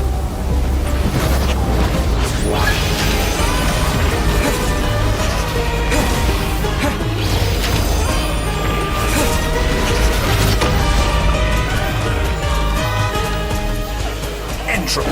Water jets to me.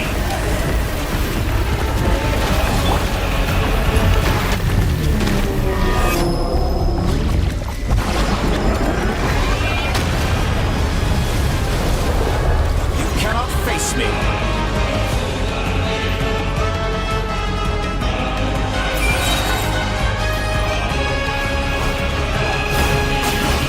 Moon's remnants.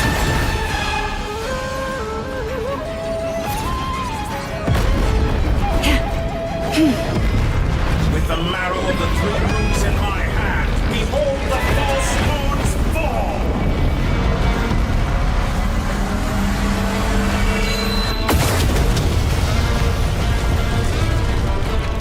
Tell me, where will you try scurrying off to next? Looks like Dottore has opted for a divide and conquer strategy. But we will not allow him to triumph. Now, I shall pray for our victory.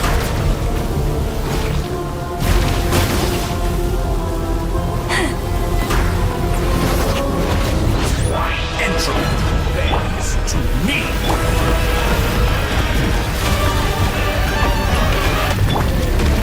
Stalling for time? How inefficient. Moon's remnants fall!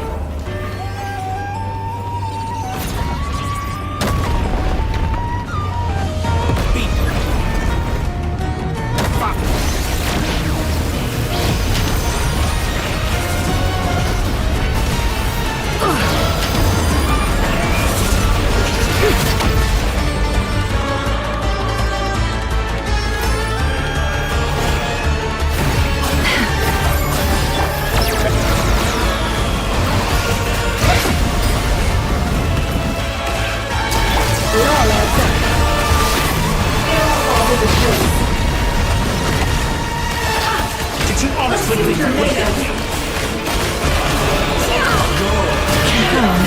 Be annihilated! What a you cannot stand against me! What's this supposed to be? A knockoff version of the space Columbina got trapped in? There really is no way out. We'll see about that, Dottore.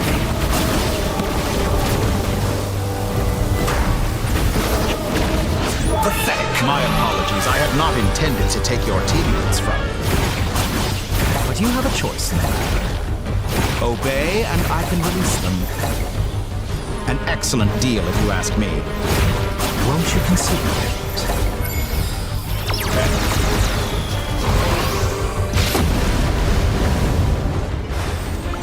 Be shackled! Found it!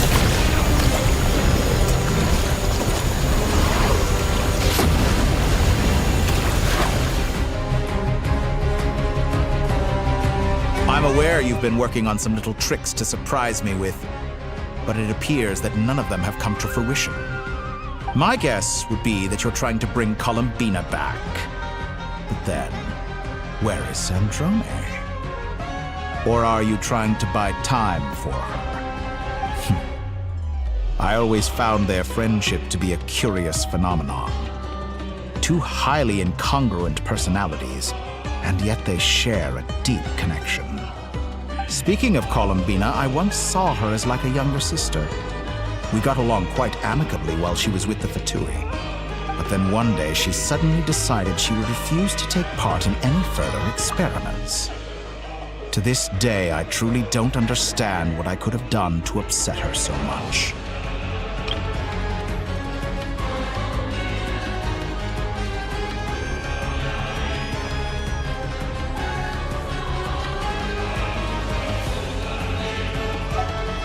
It's such a pity. I could have had a sister, a family. But alas, she grew to dislike me. You're not fit to be family to her. That I can't deny. So many people, all obsessed with playing out the same tired old dramas. This world is rotten to the core. And then there's you. You had every opportunity to reach the right conclusion. The thought of killing you off like this? But I maintain that I approached you in good faith, so I will offer you another chance. Will you work? But I maintain that I approached you in good faith, so I will offer you another chance. Will you work with me? You have until I count to 10 to make your choice. 1, 2, 3. Not in a million years.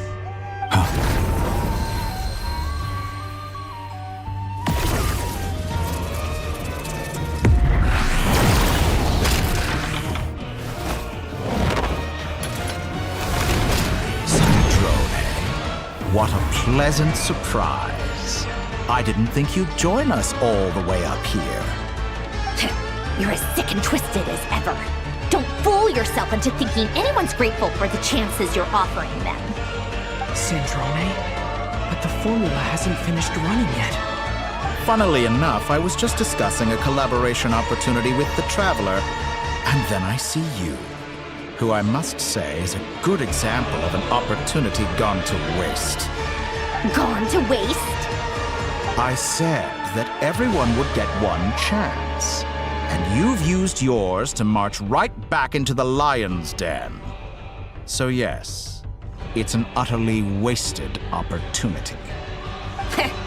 And what makes you think I believe a word that comes out of your mouth? I was planning on disposing of your little formula after wrapping up more urgent business here. But since you've taken the trouble of serving it to me on a silver platter, I can simply bring it forward in the schedule.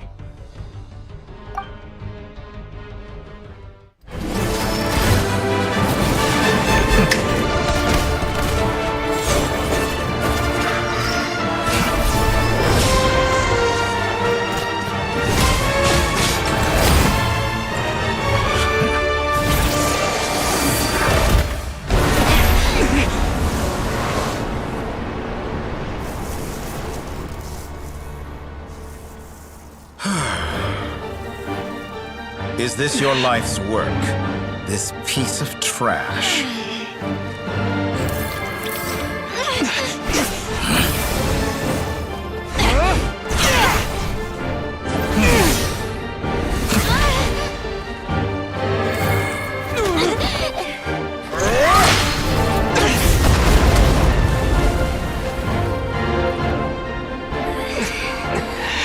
Your formula runs too slowly, Sandrone. You put your hope for success on others instead of fighting dirty. That is why you have failed. Now, whom should I slay first? Any volunteers? No one? How nice of you to leave the decision to me.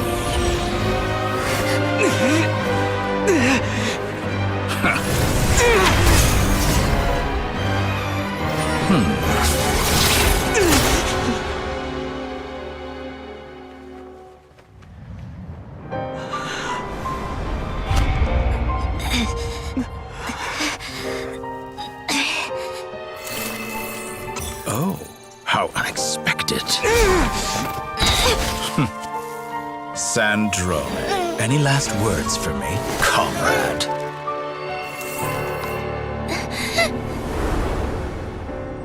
Is there anything you wish for? Not really. But I've always known what I don't want.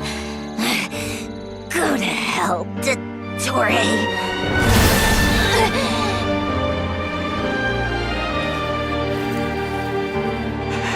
No!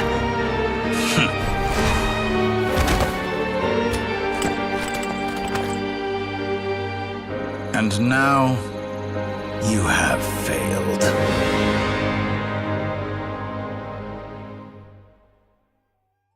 Sandrone! Now you see how fragile mechanical contraptions are. Just a gentle tap, and they fall to pieces. However keen of an inventor Sandrone may have been, her death spells the end of the formula that was running inside her body. Of course, I have to commend her for making it this far. As her colleague, I have to admire her stubborn tenacity. Now, it is time for you to take your place by my side. My count was interrupted, but the second chance I extended to you still stands. Once again, you are welcome to join me. By now, I'm sure you have gained a greater appreciation for the power and authority I wield. What is stopping you from embracing a new world of endless possibilities? Not in the mood to talk? As you wish. You seem less talkative than usual today. I'll change the topic to something more apropos. Sandrone was always like this, never trusting anyone, always so reluctant to share her research with them. Objectively speaking, she had her strengths. It is remarkable how she extracted and even optimized the world formula from so much data. But her inability to trust was her undoing. Had she allowed someone else to monitor or run the formula for her, you might still have a chance at victory even now. But regrettably, she was a stubborn fool. As much as it pains me, she had to go. Dottore, maybe this is news to you, but people can change. Columbina surprised you when she escaped. And I think Sandrone would surprise you too. Change? You can twist the truth however you want, but I see it clear as day. You're the one who can't trust other people. Is that how you see me? By this point, what can you hope to do about it?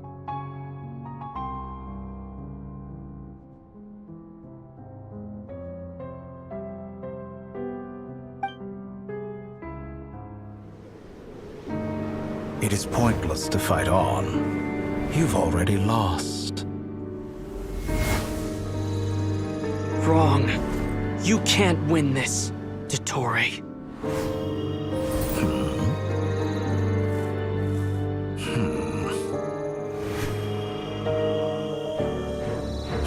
What?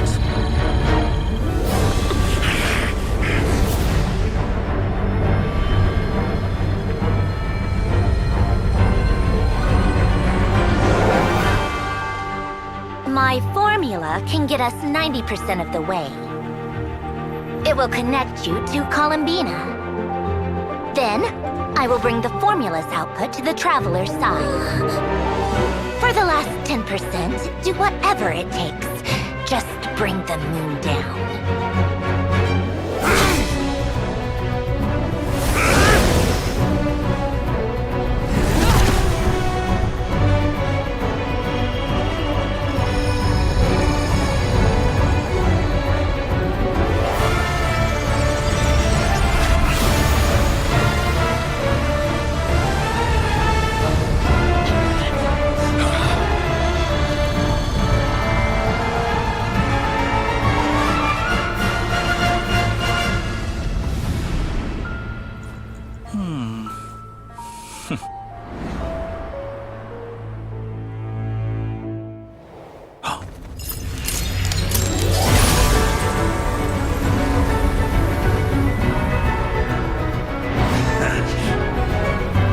The moon will never be yours!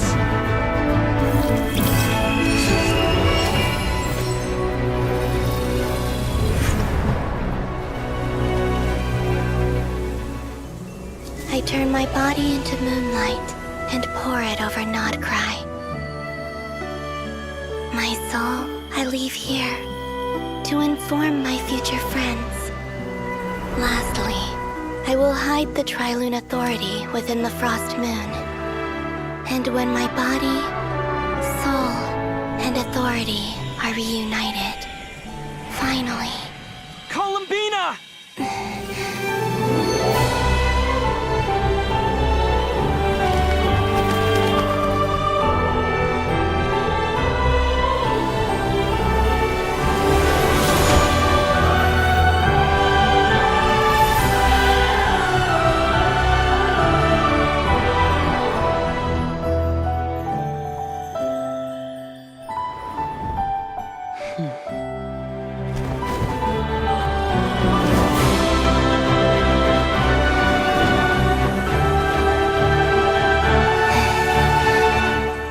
It's been too long. I'm back.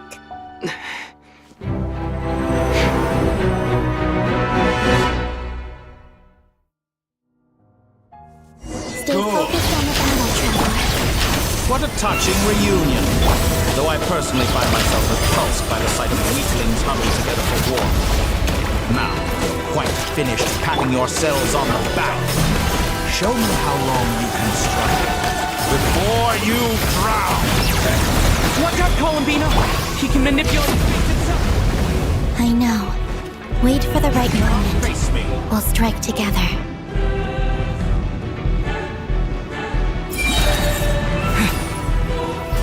Wipe out! Entropy bends to me.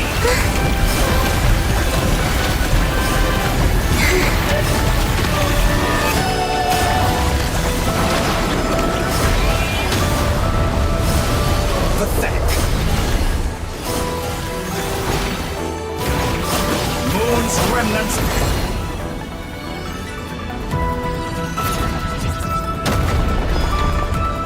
Enough! First, like an ant in my palm.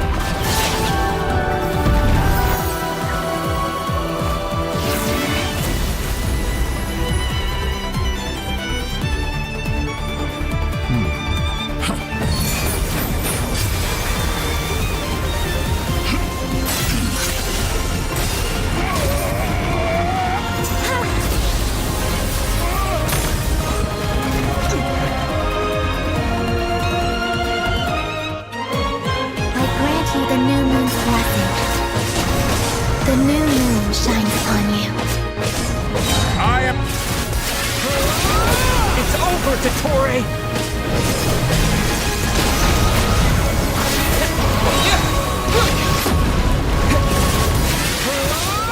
Time to pay for your heinous crimes! No longer must the world cower in the cold night. I was so close to the moon. It's not yours to Let the moonlight dispel the darkness.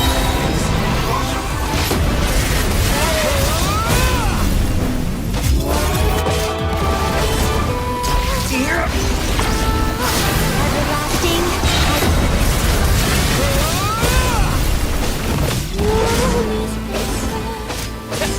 Only I could have shaped the new world.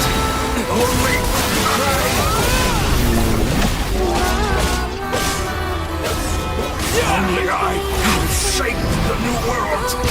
Only I.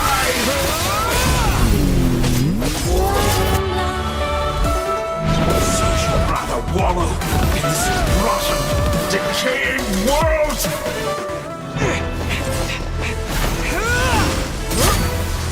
Willfully blind. How can you be so satisfied with your fate?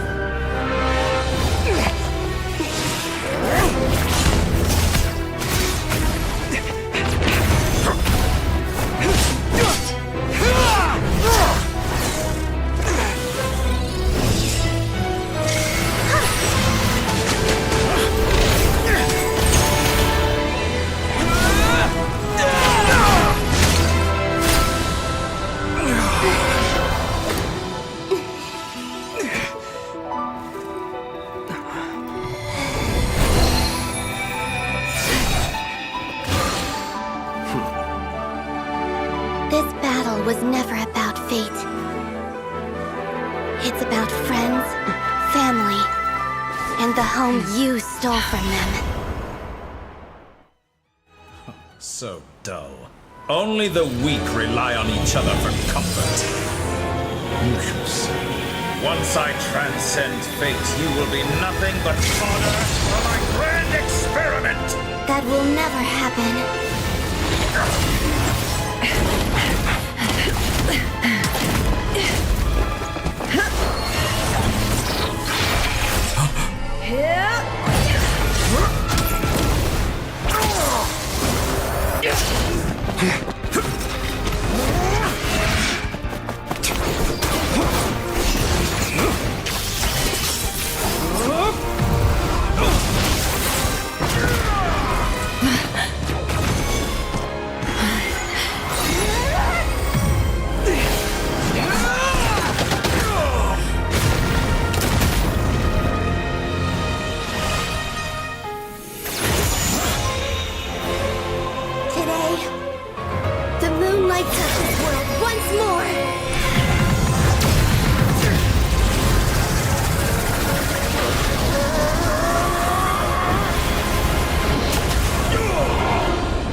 No, this world is our home.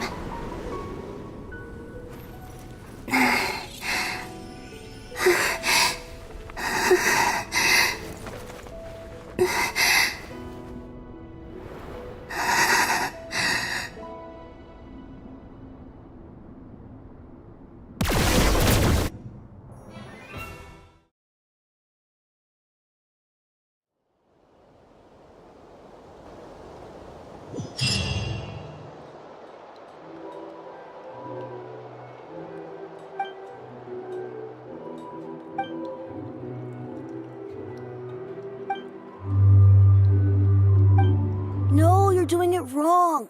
The moon looks like this now. What are you drawing, children? The new moon, Mom! It looks different than before, doesn't it? Also... Can I go buy a sugar sculpture today? Please? Just one?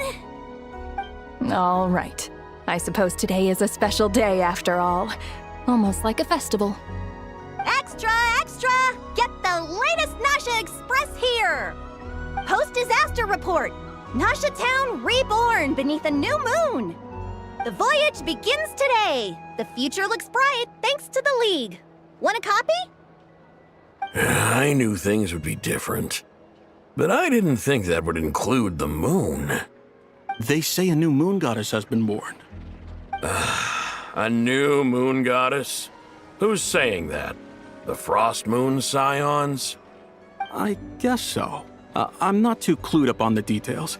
As far as I'm concerned, the moon's still in the sky and it's business as usual. Hey, since we've come all this way, shall we grab ourselves a free meal while we're here? Are you a convert now? Or are you just here for the free lunch? Oh, come on, what does it matter? After everything we've all just been through? That smells good. All right, that's it. I'm hungry. Time to eat.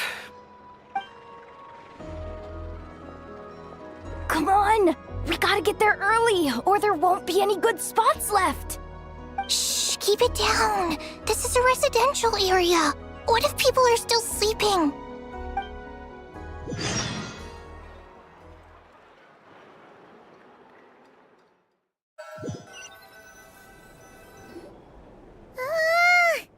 Why is it so noisy outside? It's okay. Paimon was pretty much awake anyway. It's been so long since we last had a chance to relax, huh? Feels like time is moving slower than usual. What about you? Did you rest well?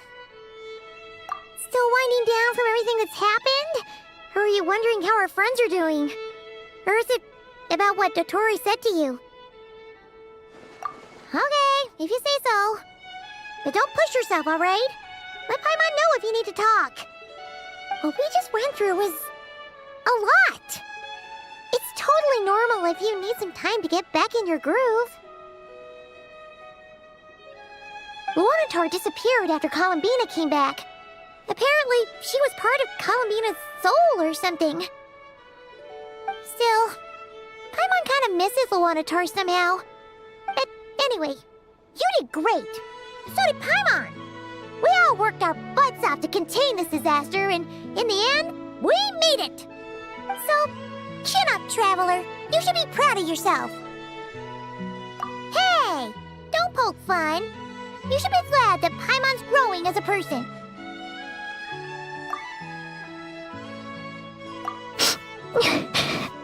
Paimon didn't think you'd mention it. You have no idea how anxious Paimon was. She was worried sick about you. Well, if you really want to show Paimon you're sorry, you're gonna need to make it up to her. You better be ready to splash out on a lavish meal.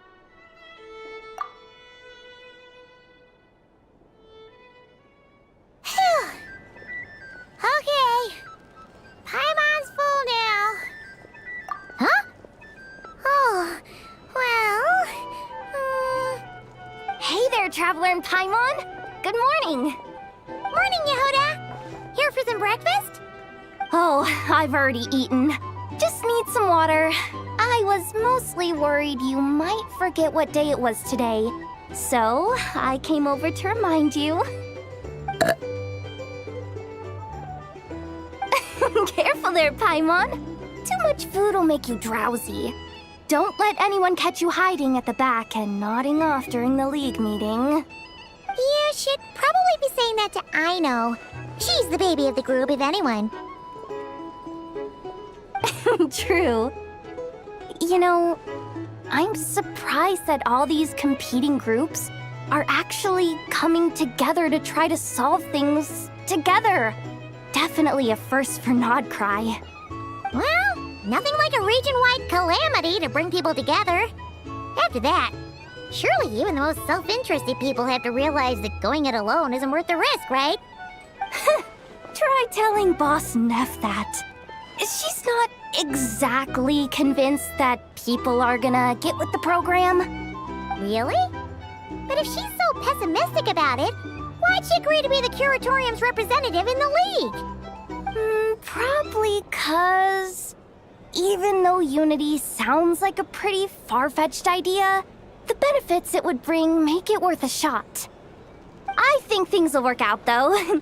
I swear, Nodcry feels like one big family now with everything that's happened. More than it used to, anyway. Paimon's with you on that one. And it seems like plenty of other people agree, too. Just listen to the bustling streets. All right. Everyone's been rebuilding these last 2 weeks, and the evacuees have been coming back in droves. Life's slowly returning back to normal. Which means my workload's probably gonna shoot back up. Were you about to head out? There's still some time before the ceremony begins, you know. Yeah, we were gonna take a stroll around the square and say hi to some friends first. Sounds good. See you later then.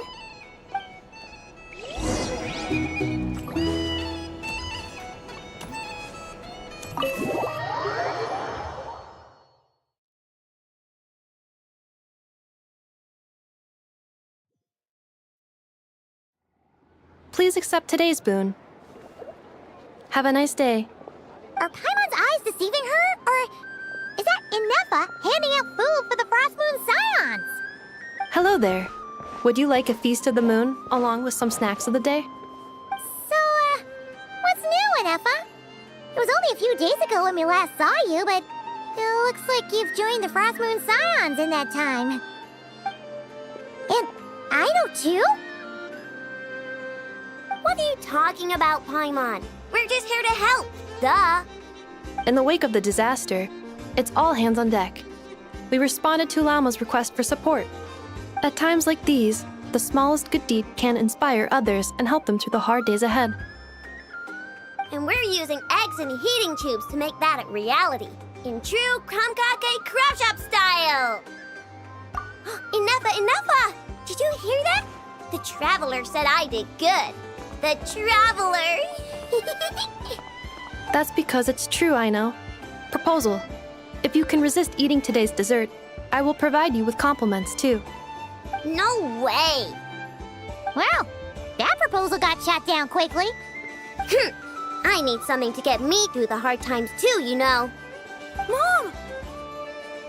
Yes, dear. Go right ahead. Excuse me. Could I take a photo with the robot lady?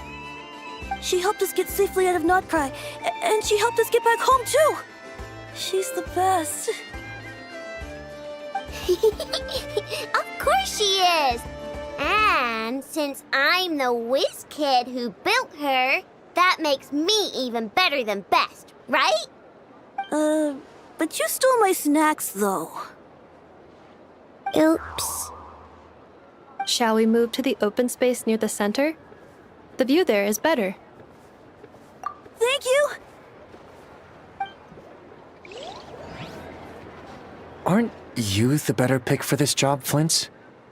You underestimate yourself yet again, Master Ilua. Not at all. I rarely come by Nashitown. I don't know any of the big shots here. All in good time. Socializing is a step-by-step journey. But you're much further ahead on that road, aren't you? You're not seeing the full picture. You know the truth now. My friends do not understand my habits. There is no question about it. The Lightkeepers need a representative in the League. Someone who is upright, cares about other people, and can realize their self-worth through group action. You say it like you wouldn't make the cut. I am most flattered that you think I would. Sigh a little less, Master Ilua, and have more faith in yourself.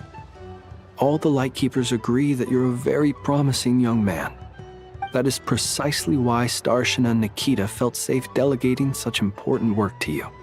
I'm sure we all also agree that we would sooner die of dehydration than manage to wrangle anything out of you in a discussion. My apologies. I am not in the habit of bringing water with me when I go out. Whatever. I'll take the job. By the way, who else is part of this? Oh, it's quite the who's who of Notcry. There's the Moon Chanter of the Frost Moon Scions, the boss of the Curatorium of Secrets, a representative of the Voynich Guild, and even someone from the adorable Krumkake Craft Shop. I'm sure you will find speaking with them to be a genuine pleasure. If you say so. I've never done this work before, so I'm honestly a little scared of making mistakes. But I'll do it. Not only is it our duty as Lightkeepers, but because I want to make Nodcry a more welcoming place. An admirable attitude to take. The beacons are lit, Itlua. We're but one step away from breaking through the blizzard.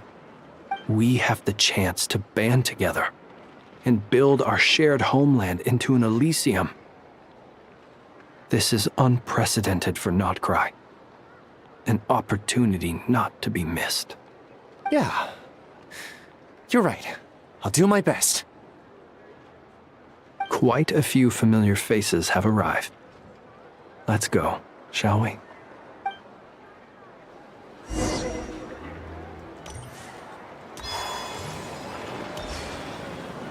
Use your head, kid. Look more.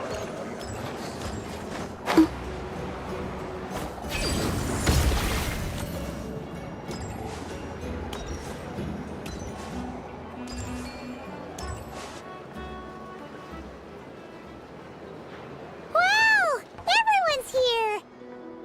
You seem well rested. I know no one's asked, but I'm sure you all want to know, so let me just say, we're doing great. Thanks. Well, great, but not perfect. Starting to lose my mind from boredom. Can't drink a drop of alcohol while I'm waiting for my wounds to heal. I'm sure you had a sneaky swig or two. Wait, how'd you find out?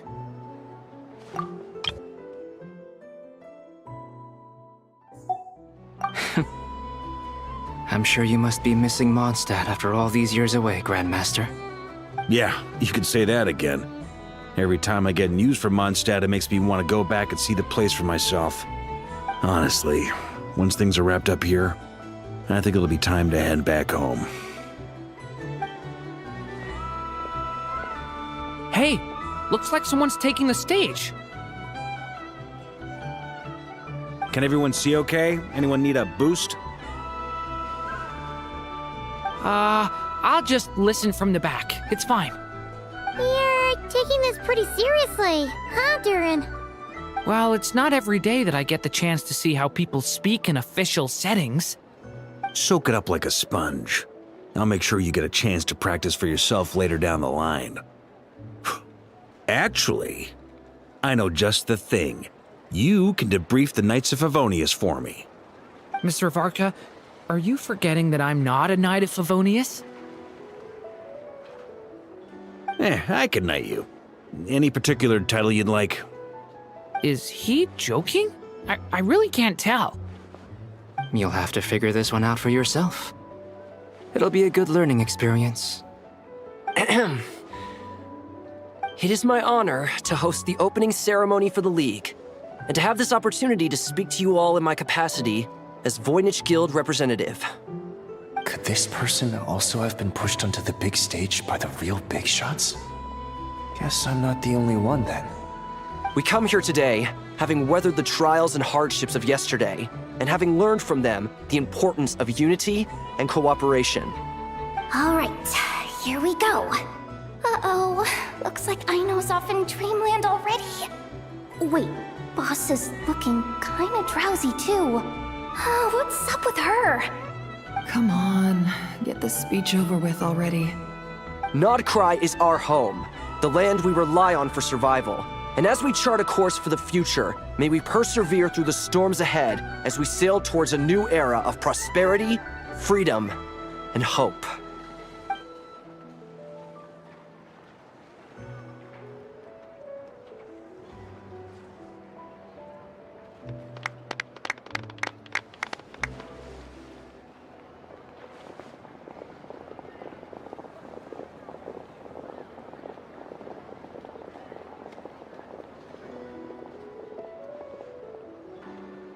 Looks like we'll have more opportunities to travel in the future.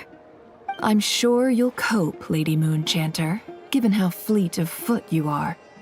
Unfortunately, I suspect I'll be too busy at the Curatorium to act as your host. We have a busy schedule, not to mention an international network of contacts to manage. That'll be all right. I'll just check your schedule with Yehoda well in advance.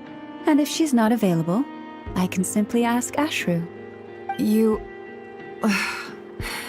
So giving my employees extra workload isn't enough for you? You're really going to drag my cat into this too? I thought you'd approve. Aren't you forever increasing your employees' workloads? That's a bold statement.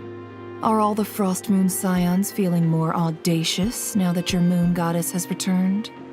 Columbina's return has brought joy to all who care about her. That includes both you and me.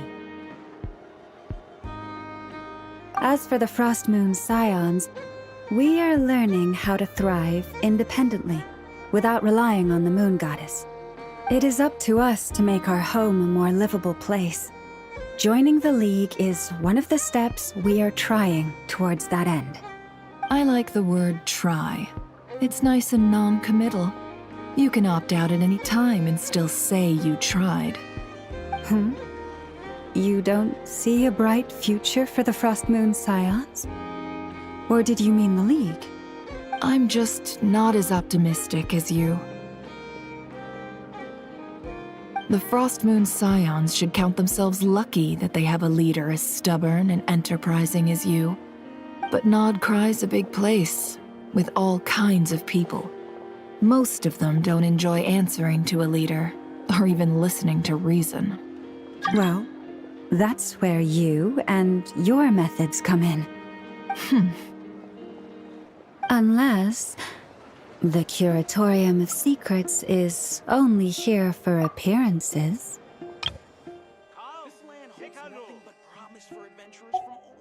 For now, yes. And that won't change until this venture becomes worth my while. What would make it worth your while? Getting out more than I put in. Right now, I'd barely break even, but I'll grant that it's a good start for Nodcry. Then maybe it's worth a try. All right, you can stop now. Or do I have to join the Frost Moon Scions before you'll get off my back? You'd be very welcome to join us. Hey, you two! Congrats on all your hard work! What are you chatting about? Nefer was trying to dissuade me from adding to her employees' workload. Also, she's considering joining the Frost Moon Scions. Sorry, what? Your conversations are always the most interesting. Would you two care to join me for some tea before heading to your next destination?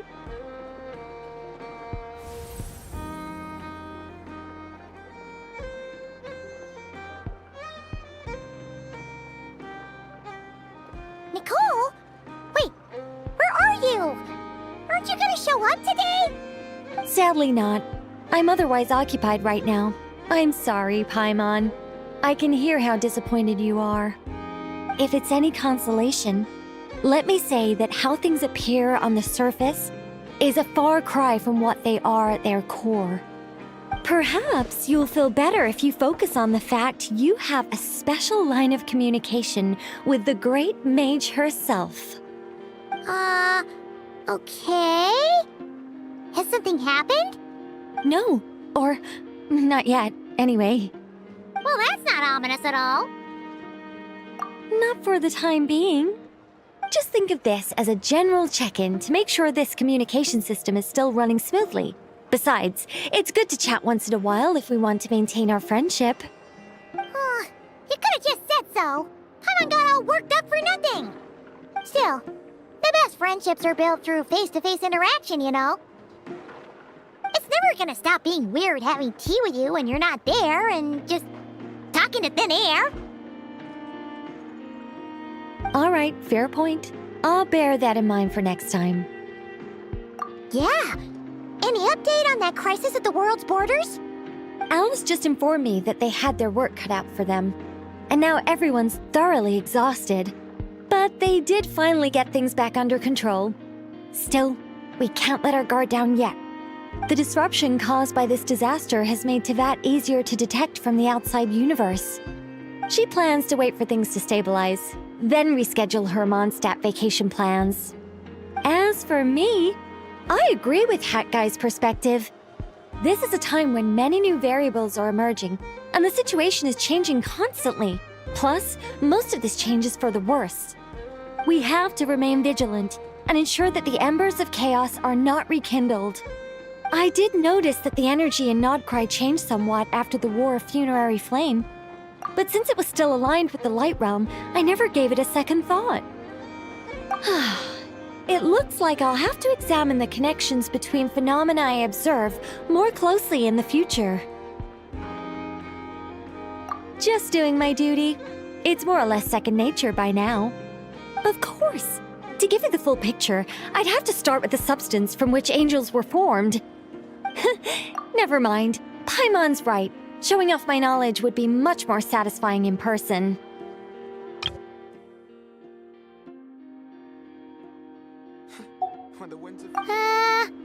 By the way, you did receive the gifts from the Hexen Circle, yes? I'm not trying to claim credit or anything, but my pride demands that I at least mention it. They're quite similar to the protective talisman that Alice gave Dory, but with some very special enhancements. Oh! So that's what kept our friends safe when Dotori trapped them. Indeed. We went to great lengths to make sure they were invisible to his eyes. I'm so happy they came in handy. Still, not fishing for gratitude, by the way. I just want you to be aware that sometimes your friends may be protecting you in ways you cannot perceive. Anyway, I'll contact you if anything else crops up. If not, you know what they say, no news is good news. Oh, my angelic instincts are tingling. They say you should head to the docks next. Your friends are about to board their ship home. Even freer than those in Mondstadt. Time for a break. Oh, this place looks perfect. For the winds of freedom to soar, we're in for a season.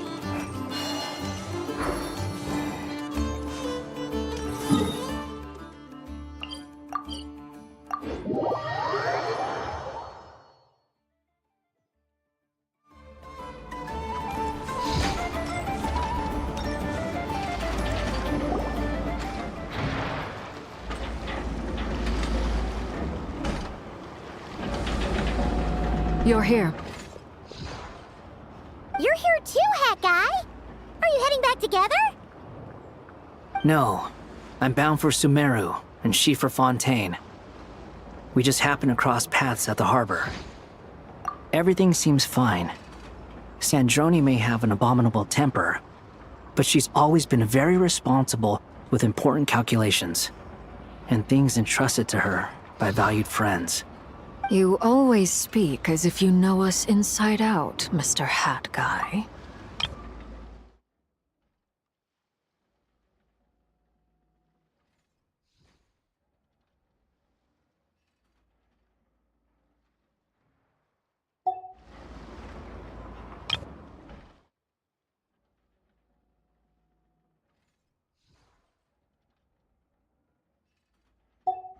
Maybe I'm just a good judge of character. I certainly hope that's all there is to it. Regardless, you have been a significant help in this matter. For that, you have my gratitude. I didn't do anything special. Sandrone's the one who completed a seemingly impossible formula and turned the tide of the entire battle, even giving her life in the process. She's the one we should be thanking. Even we were unaware that Sandrone had hidden the real formula inside Polonia's body. She managed to fool Dottore into thinking the formula was running in her system by installing an identical-looking decoy within her.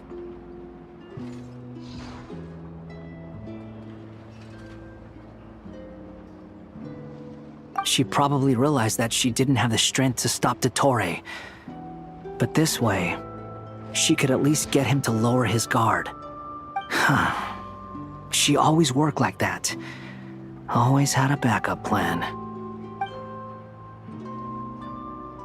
Well, that's why I'm traveling to Fontaine. She made a request of me long ago, and the time has come to fulfill it. Think of it as her will. She said that should she ever fail in a mission, she'd like me to deliver her core and Polonia's to the Fontaine Research Institute. She also mentioned that she had made arrangements for people there to set her affairs in order. Some of her personal effects, such as her notes, were left to me. I've decided to take them back to the House of the Hearth, for safekeeping primarily, but also as mementos, I suppose. However, there is one book among them that I'd like to leave in your care. I'll have someone deliver it to your residence at the flagship at a later date. No, I was specifically warned not to tell her. This is her last wish, and I will abide by it. I can only hope so, but none of us here can know for certain. I bade farewell to Columbina earlier today. As promised, she turned the iridescent moon's marrow over to me. She spent a long time with Sandrone's body, saying her goodbyes.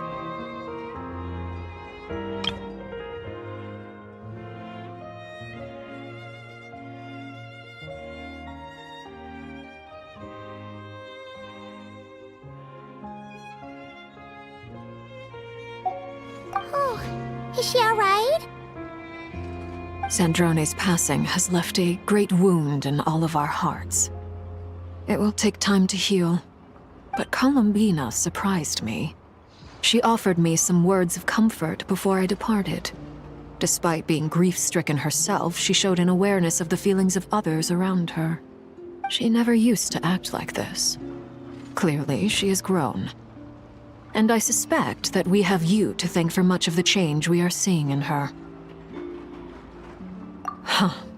After these recent events, the Tsaritsa has revoked the Pale Star Edict. Snezhnaya now realizes that the arrest warrant for Columbina was just a ploy by Dottore, who coveted her powers.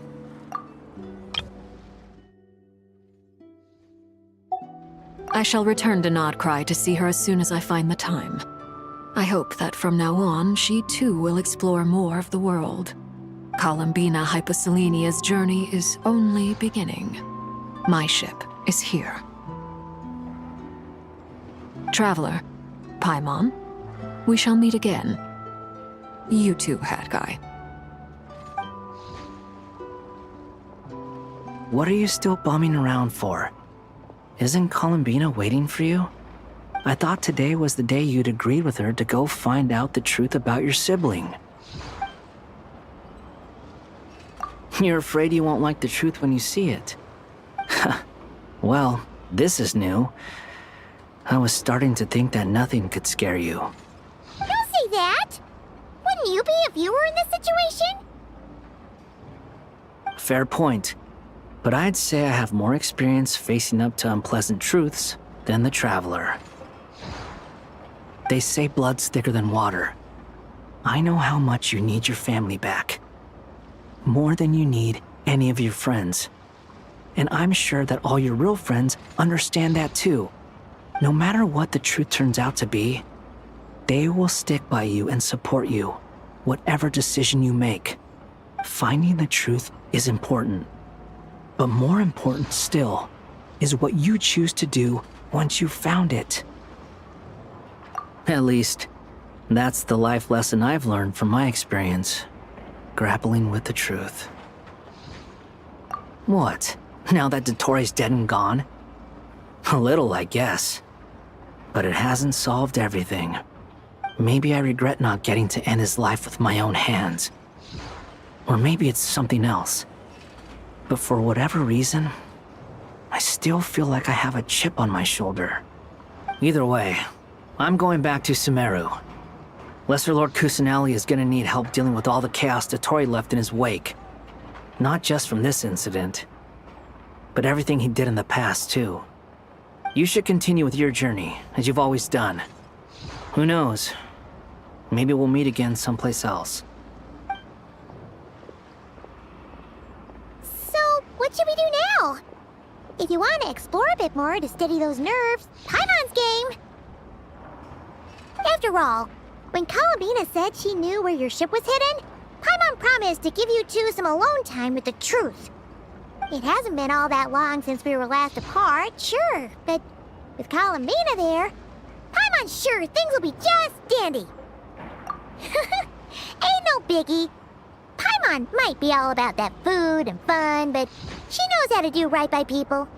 Paimon's sure you'd prefer to digest the news about your sister in peace. But, no matter what you see, just know you can share it with Paimon. Of course, as long as it's not super private. If you can't make sense of something, let's give it some thought together. And even if we both can't figure it out, Paimon can at least treat you to a nice meal. Glad to hear it. Feel better now? Alrighty. Next up, time to meet with Columbina.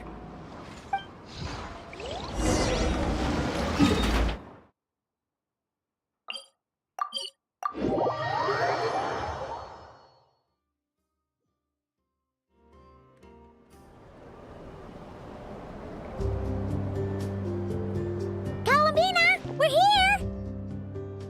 Can't quite believe we're meeting out here. We've gotten used to walking over to Silver Moon Hall whenever we go see you. Well, you're still welcome to go there whenever you want to see me. It's just, now that it's all over, I've decided to make some changes. Try and fit in with the Frost Moon Scions, like Lama suggested. The older generation are still timid around me.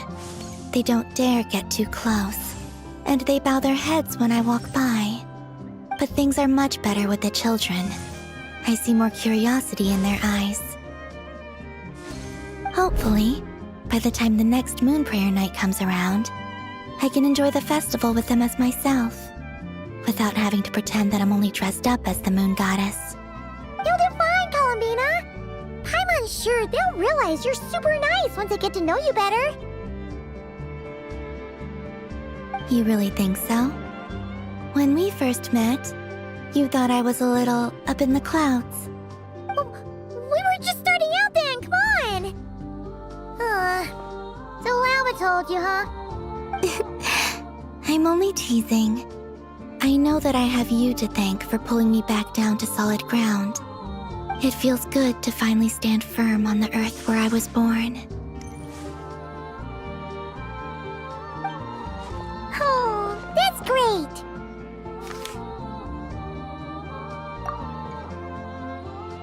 Thank you. I'll make sure not to lose it this time. Well then, are you ready? Lumine, what happened to our spaceship back then?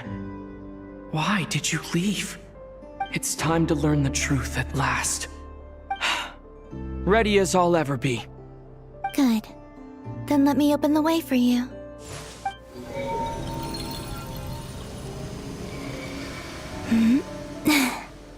Where does this lead?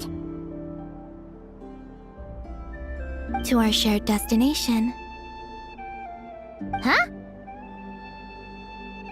Do you remember me telling you about my missing prologue back when we just met? I said that my story began on the moon. But while I was inside the moon's reflection, I realized that my prologue was really hidden in the future. I just had yet to discover it at that point. The story of the time before I was born was in fact the story of my distant future. It's truly fascinating. But when I obtained the Trilunar Authority and returned to our present reality, I sensed something I hadn't expected. Your prologue. So you mean... Yes, your spaceship. All this time, it has been hidden on the Frost Moon, which lay beyond the sky. The great ruler of the firmament. The heavenly principles. Wait, them? Why would they do that? I don't know. Perhaps your ship contains something that is incompatible with Tevat. Or something that cannot be known. Oh, did I pick a bad time to say this? I know it must have been hard to work up the courage to do this. Maybe I should have waited until you were on the moon, with no chance to back out. kinda mean, you know.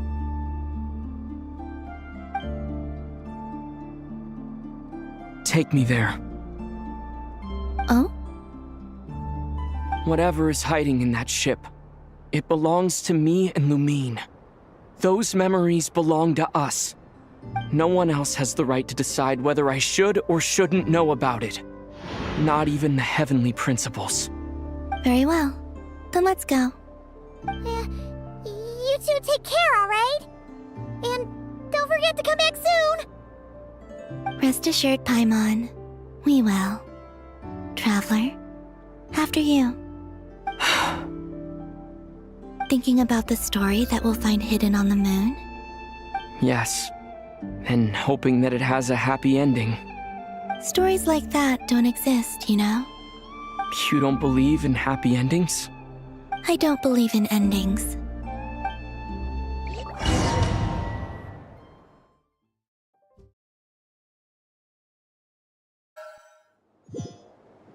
Where am I? This is the pathway I built between Tevat and the Frost Moon. The moon is very far away from us, so it could be a long journey.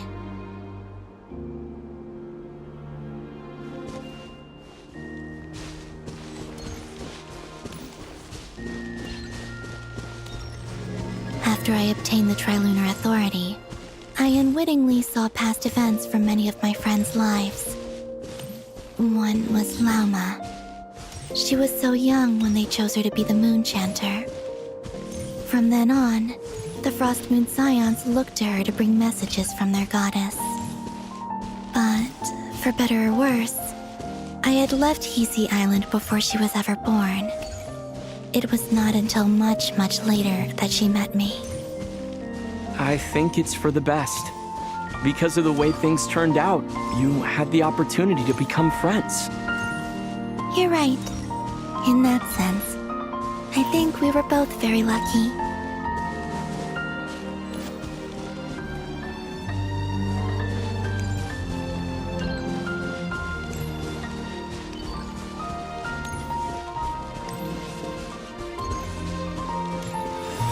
Oh, and about that mage, Nicole.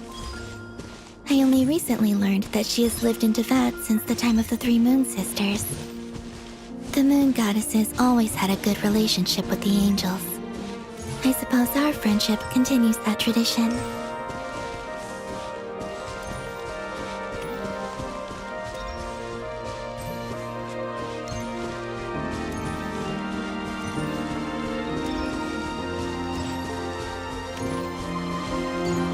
And then there's Sandrone. I never knew that much about her, beyond the fact that she was created by someone called the Lord Artificer. She, too, suffered for a long time before joining the Fatui.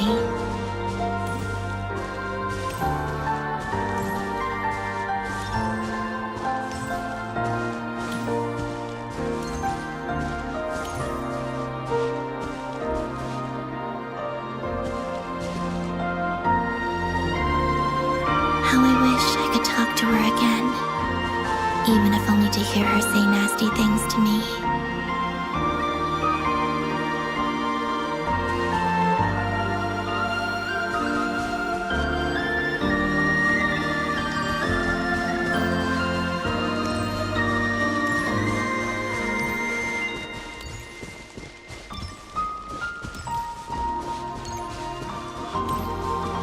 Also, I saw your sibling's story. I'm afraid I didn't see much. It seems that she rarely came to the surface, where the moonlight shines. But I did notice that back when you first set out on your journey, she would often appear nearby, gazing at you from afar with a guilty look in her eyes. Lumine. Let us speak no more of the past. I probably shouldn't reveal so much about my friends. It's not my place. Let the moonlight carry us forth. We are very close now.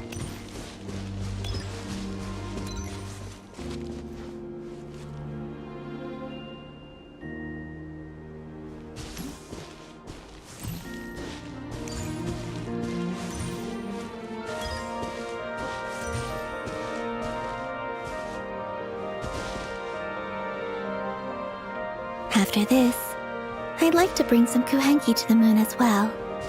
If they're willing, of course. What about your other friends?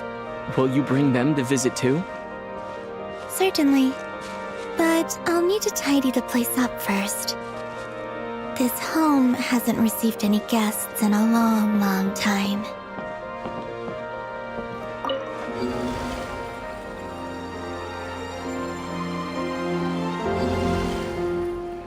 I remember writing something similar with you on Moon Prayer Night. I believe it was called... Dodoko's Whirligig. Yes, that was it. You asked me if I was afraid to return to the moon, and I said that I was. The idea that I had gained something precious, only to lose it so quickly. That frightened me. But I'm not afraid anymore. Besides, this time, we're traveling together.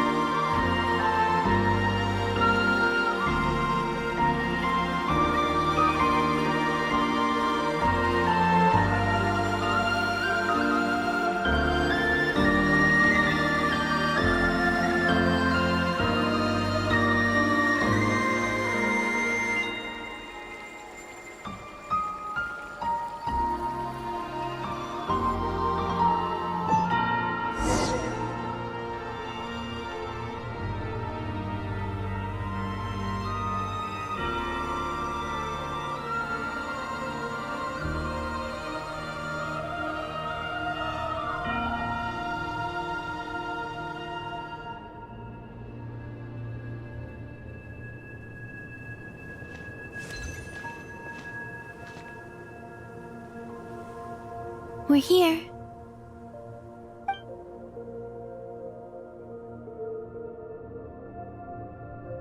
Over there.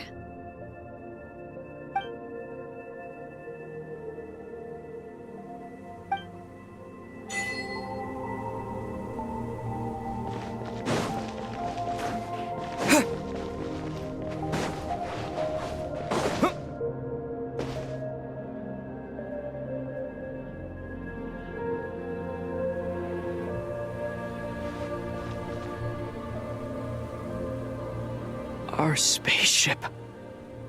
It's huge. I suppose that the moon is the only place one could hide it. It'll be all right. Huh? The way you feel in this moment, I went through it too, on Moon Prayer Night. The door was right in front of me, but I struggled to find the courage to step through.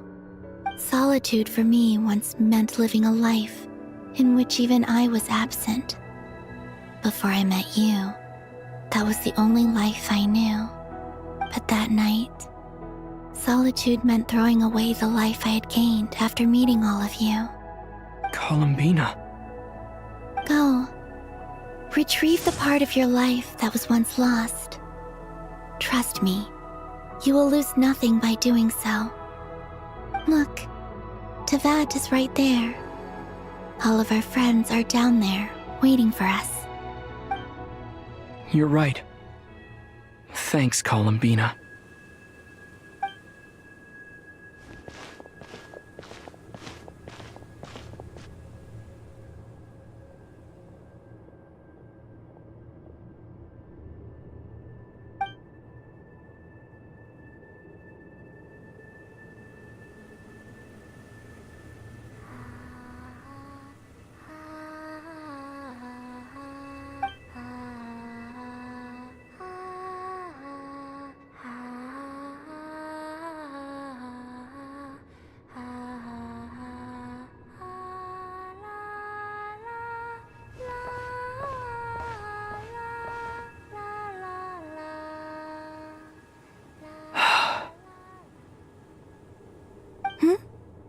Finished? Yeah. Why did you take your eye mask off? Well, since my return, I've decided to take more opportunities to see the world with my own eyes. Besides, I've always wondered how Teyvat looks from the moon. And what do you think? It's beautiful. I could spend a whole day here just gazing at it. What about you? What do you think of the truth you found?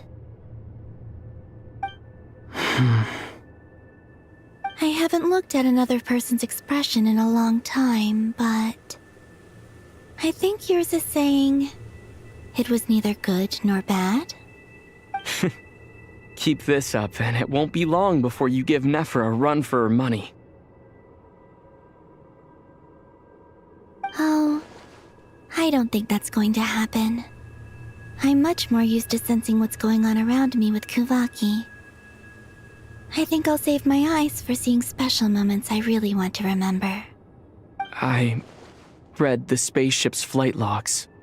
I always assumed that this was my first time in Tevat. I thought that Lumine and I must have been hibernating in space for centuries on end. But the logs show that our spaceship flew over the skies of Tevat once before. A long, long time ago. Flew over? So you didn't land?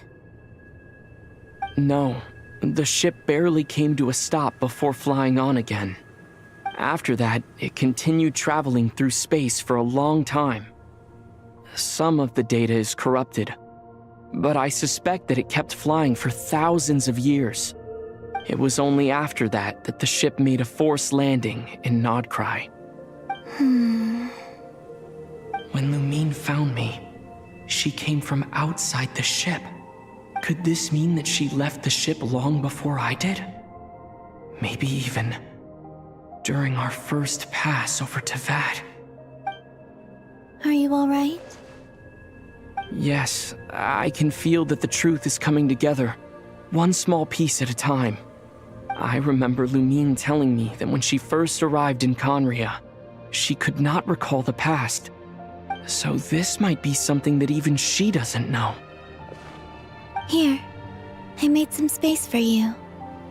Your mind must be racing, and this seems like the perfect place to relax and clear your head.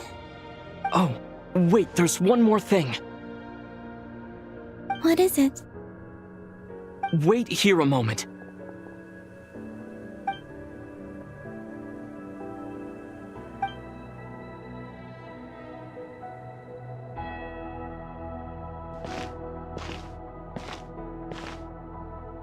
Hey, Columbina.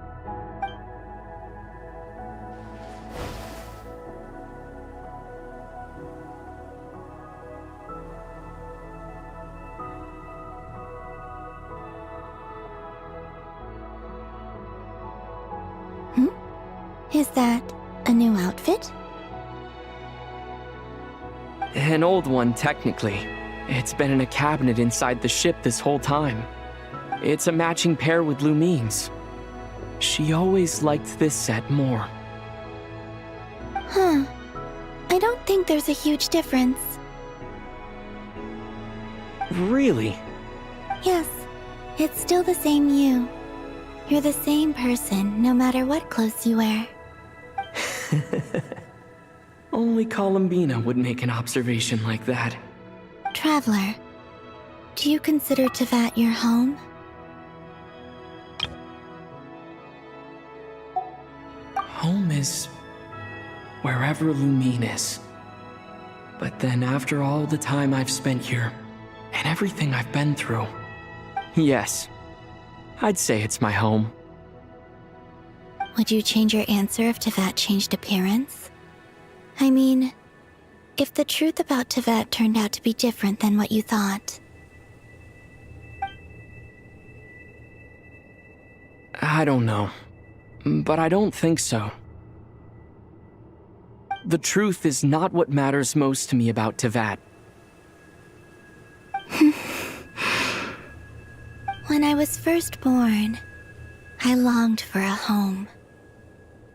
And when you get something before you're mature enough to understand the world, you just take it at face value.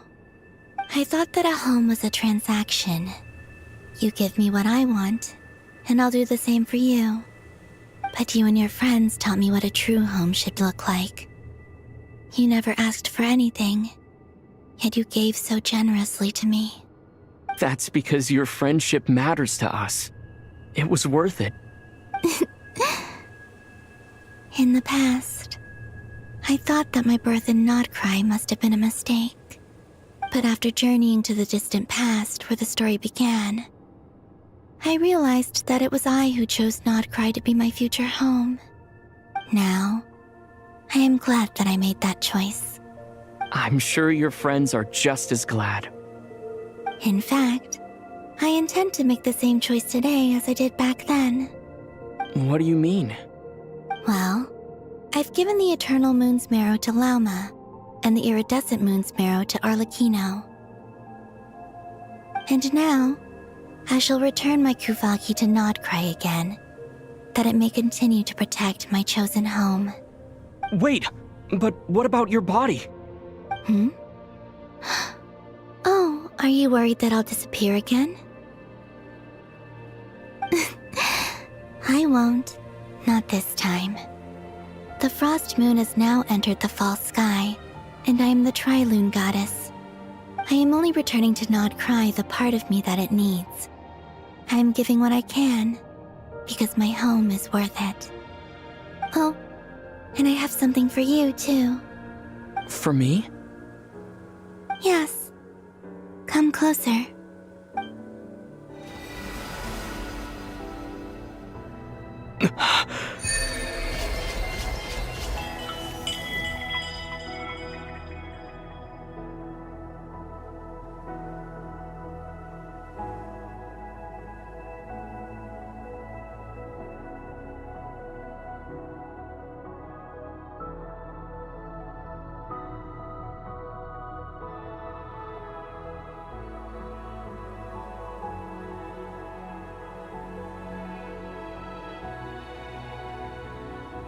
What was that? I lifted some of the restrictions this world placed on you. I trust this will help in your future adventures. My power. It feels like it's grown. I can use the elements more freely now. Thank you. This will be a great help. You're welcome. I see you as family, and after everything you've done for me, In fact, no. It's not because I owe you. It's because you're worth it. Here, this flower is for you.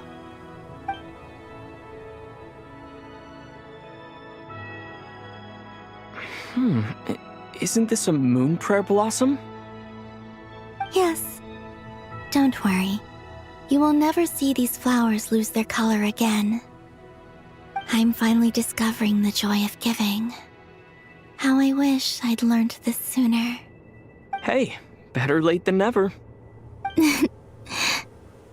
What are you thinking about now? Why don't you take a guess? You get 1 shot. I don't think I'll get it in one guess. But I'm sure it's a happy thought. That's kind of a sneaky answer. I can't say you got it wrong. Down into that, the moon seems so far away. I felt it might always lie beyond my reach. But on the moon, everything feels so close by. The haze that once enshrouded the skies has finally been dispersed. I feel like a traveler on a winter's night, starting a new chapter in my tale by the warmth of a bonfire.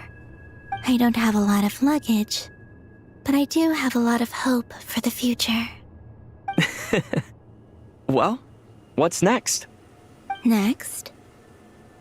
To start with, I want to stay here just a little longer. After that, let's return home and continue our journey.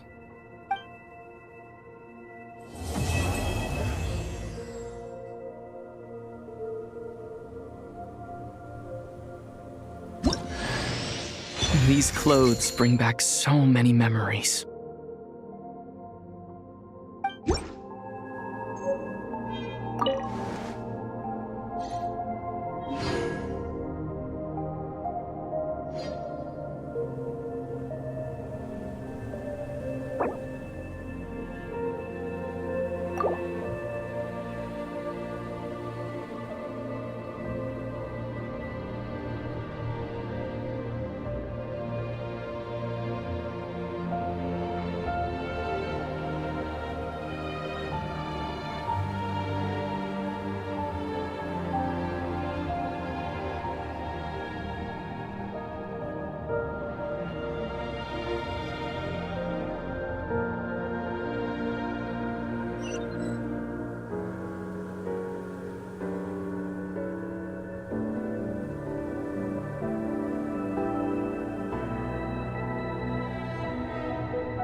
The journey goes on, for you and for me.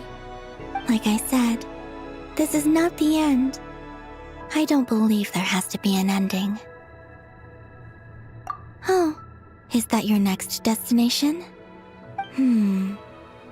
Most people would probably tell you to pack some warm clothes. But I experience things differently than most people, so I can't know how cold it is. In fact, it is home to quite a wondrous heat source. I think they call it Kreshnik's torch. Every city in Snezhnaya is built around one of those. I sensed the energy it gave off as I was passing by on a railway train. It felt grand and distant. I also recommend the Korolievsky troupe in Snezhnograd. They give performances quite regularly, and entry was free for harbingers. I liked them a lot. Ice cold and sharp. Crystal clear in some ways, yet profoundly unfathomable in others. Like the thick layer of ice on top of a frozen lake. That's just the impression that Tsaritsa gives me. I was never able to glimpse what truly lies beneath that icy exterior. In fact, I don't think the people of Snezhnaya even know what kind of power their god wields. Maybe that's because the Tsaritsa herself has never acknowledged, nor accepted that power. There's Regrator, the Rooster, and the Jester. Between them, they control a lot of what happens in Snezhnaya, but I can never wrap my head around how exactly power is split between them. I just know they are each responsible for many specific domains. I noticed that the Rooster and Regrator often appear to get along on the surface, while working against each other in secret, and theirs is not a friendly rivalry. But I wasn't particularly interested, so I tended to keep my distance. Now that I think about it, the term Mistelton often seemed to come up in connection with Project Stuja. Once things settle down in Notcry, I'd like to explore the world beyond Snezhnaya. You've told me so many stories about the other places you've been to, and all the friends you've made there. I'm curious to visit those nations and see them for myself. It would also help me learn more about the journey that has made you into the person you are today. Okay. As you continue on your journey, don't forget to gaze up at the moon once in a while. It is, after all, no longer an illusion. It shall cast down its true moonlight, connecting us in truth.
To Jean, acting Grand Master of the Knights of Favonius.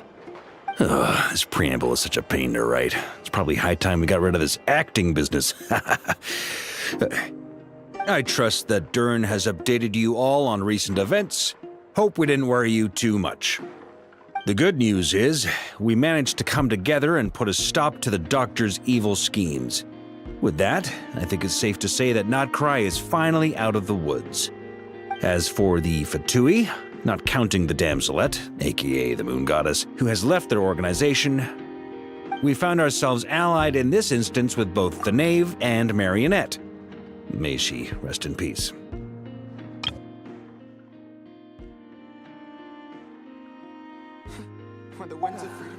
As ever, we find ourselves better off for making friends rather than enemies. But until we can ascertain the Tsaritsa's true intentions, the future remains uncertain. In a short while... Wait. How am I meant to surprise everyone if I tell them in a letter that I'm heading home? Well, that'll be a huge waste. Okay, got it. I will begin sending the expeditionary team back home in waves. I'm sure they'll be able to answer any questions you still have. I hope they won't gloss over the details of my many heroic deeds. But if they do, I'm sure it'll be because they're just too exhausted from the long journey. I think of Mondstadt daily. Please give everyone my best regards. P.S. The honorary knight went above and beyond this time. Are there any other honors we can give him? I'll leave it with you. P.P.S. Please be extra nice to Klee for the foreseeable future. I cashed in on the last favor that the Hexen Circle owed us, so we need to earn some more goodwill. If there's any serious problems, feel free to stick me in solitary confinement when I get back. I'll do the time for her. Whew. And that, as they say, is all she wrote. End of an era. And with the moon shining down brighter than ever, I think everyone is going to sleep well tonight.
Taking shelter and listening to a new moon rises.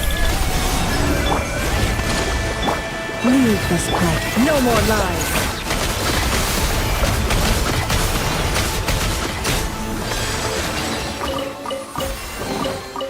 This time your curiosity paid off, but don't get careless.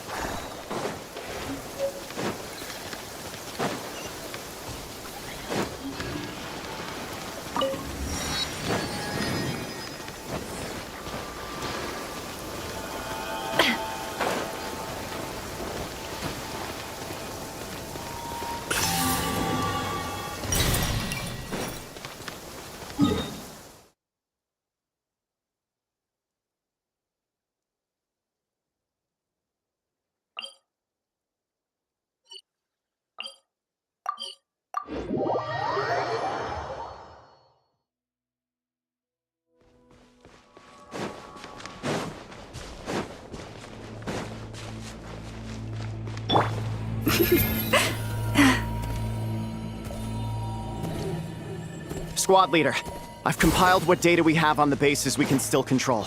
My report is over at the command post. Got it. Thanks, Roland.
heart.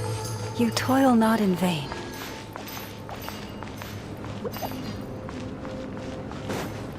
Yep.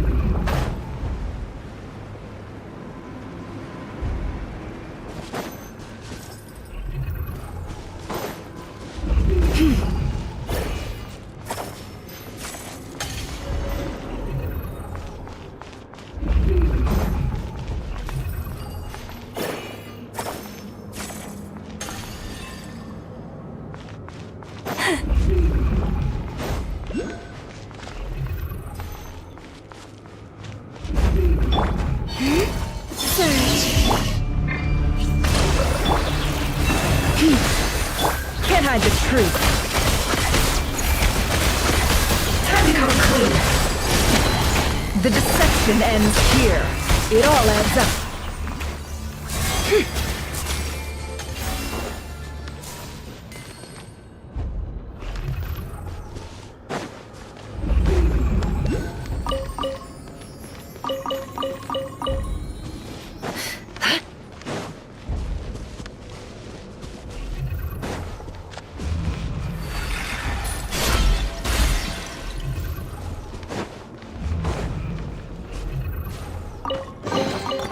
That looks like it's worth a pretty sum. Relax.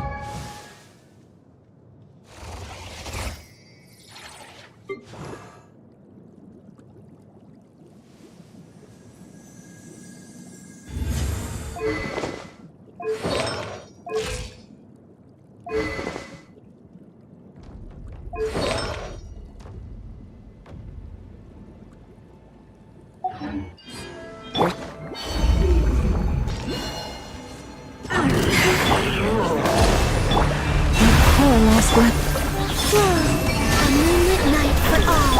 Can't hide the truth. It all falls into place. No more lies. That looks like it's worth a pretty sum.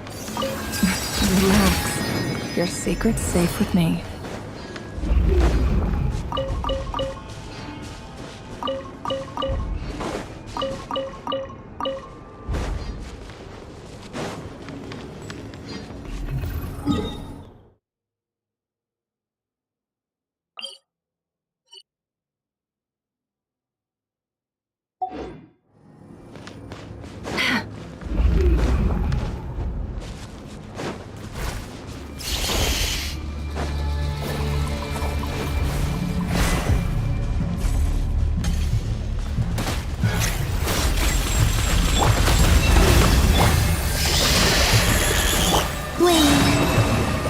It all adds up. Time to come clean.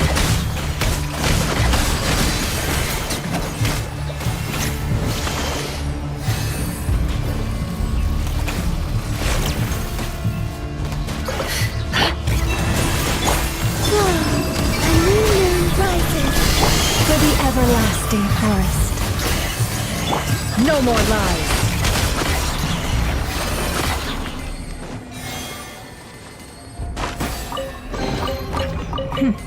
We got lucky. It could have been a trap.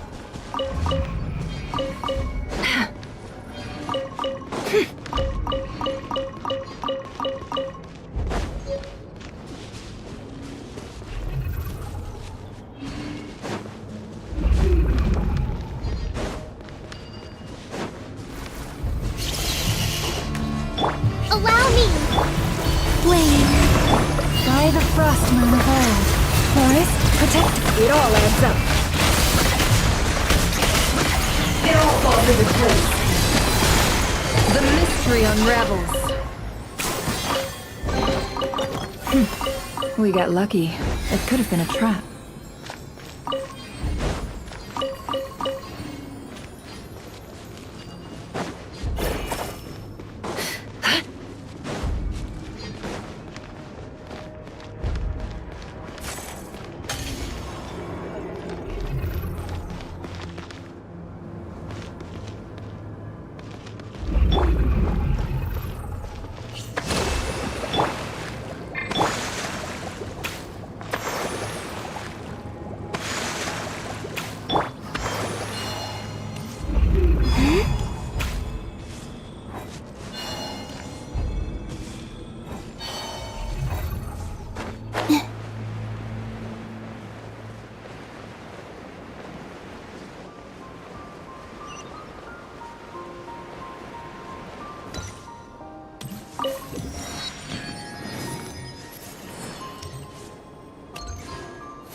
Leave this place for the everlasting. A moonlit night for all. Can't hide the truth. It all falls into place. It all adds up.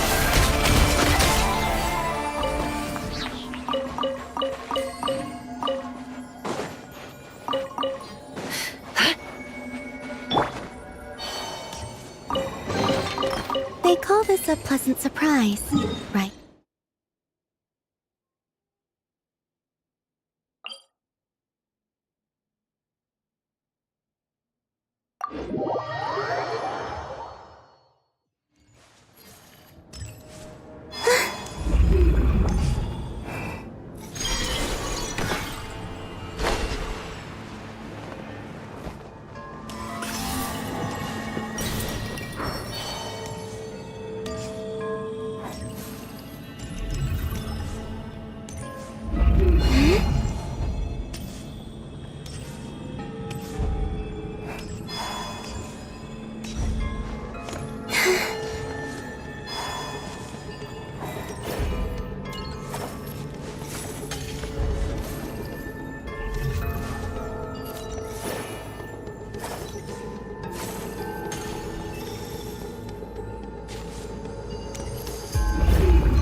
With one heart, we pray.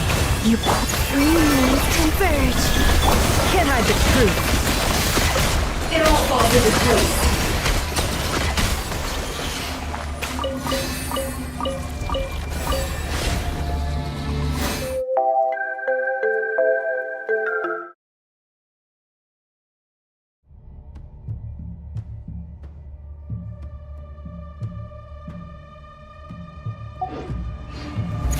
It all adds up.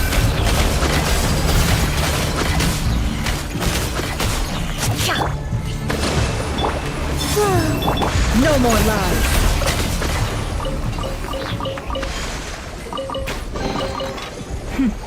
We got lucky. It could have been a trap.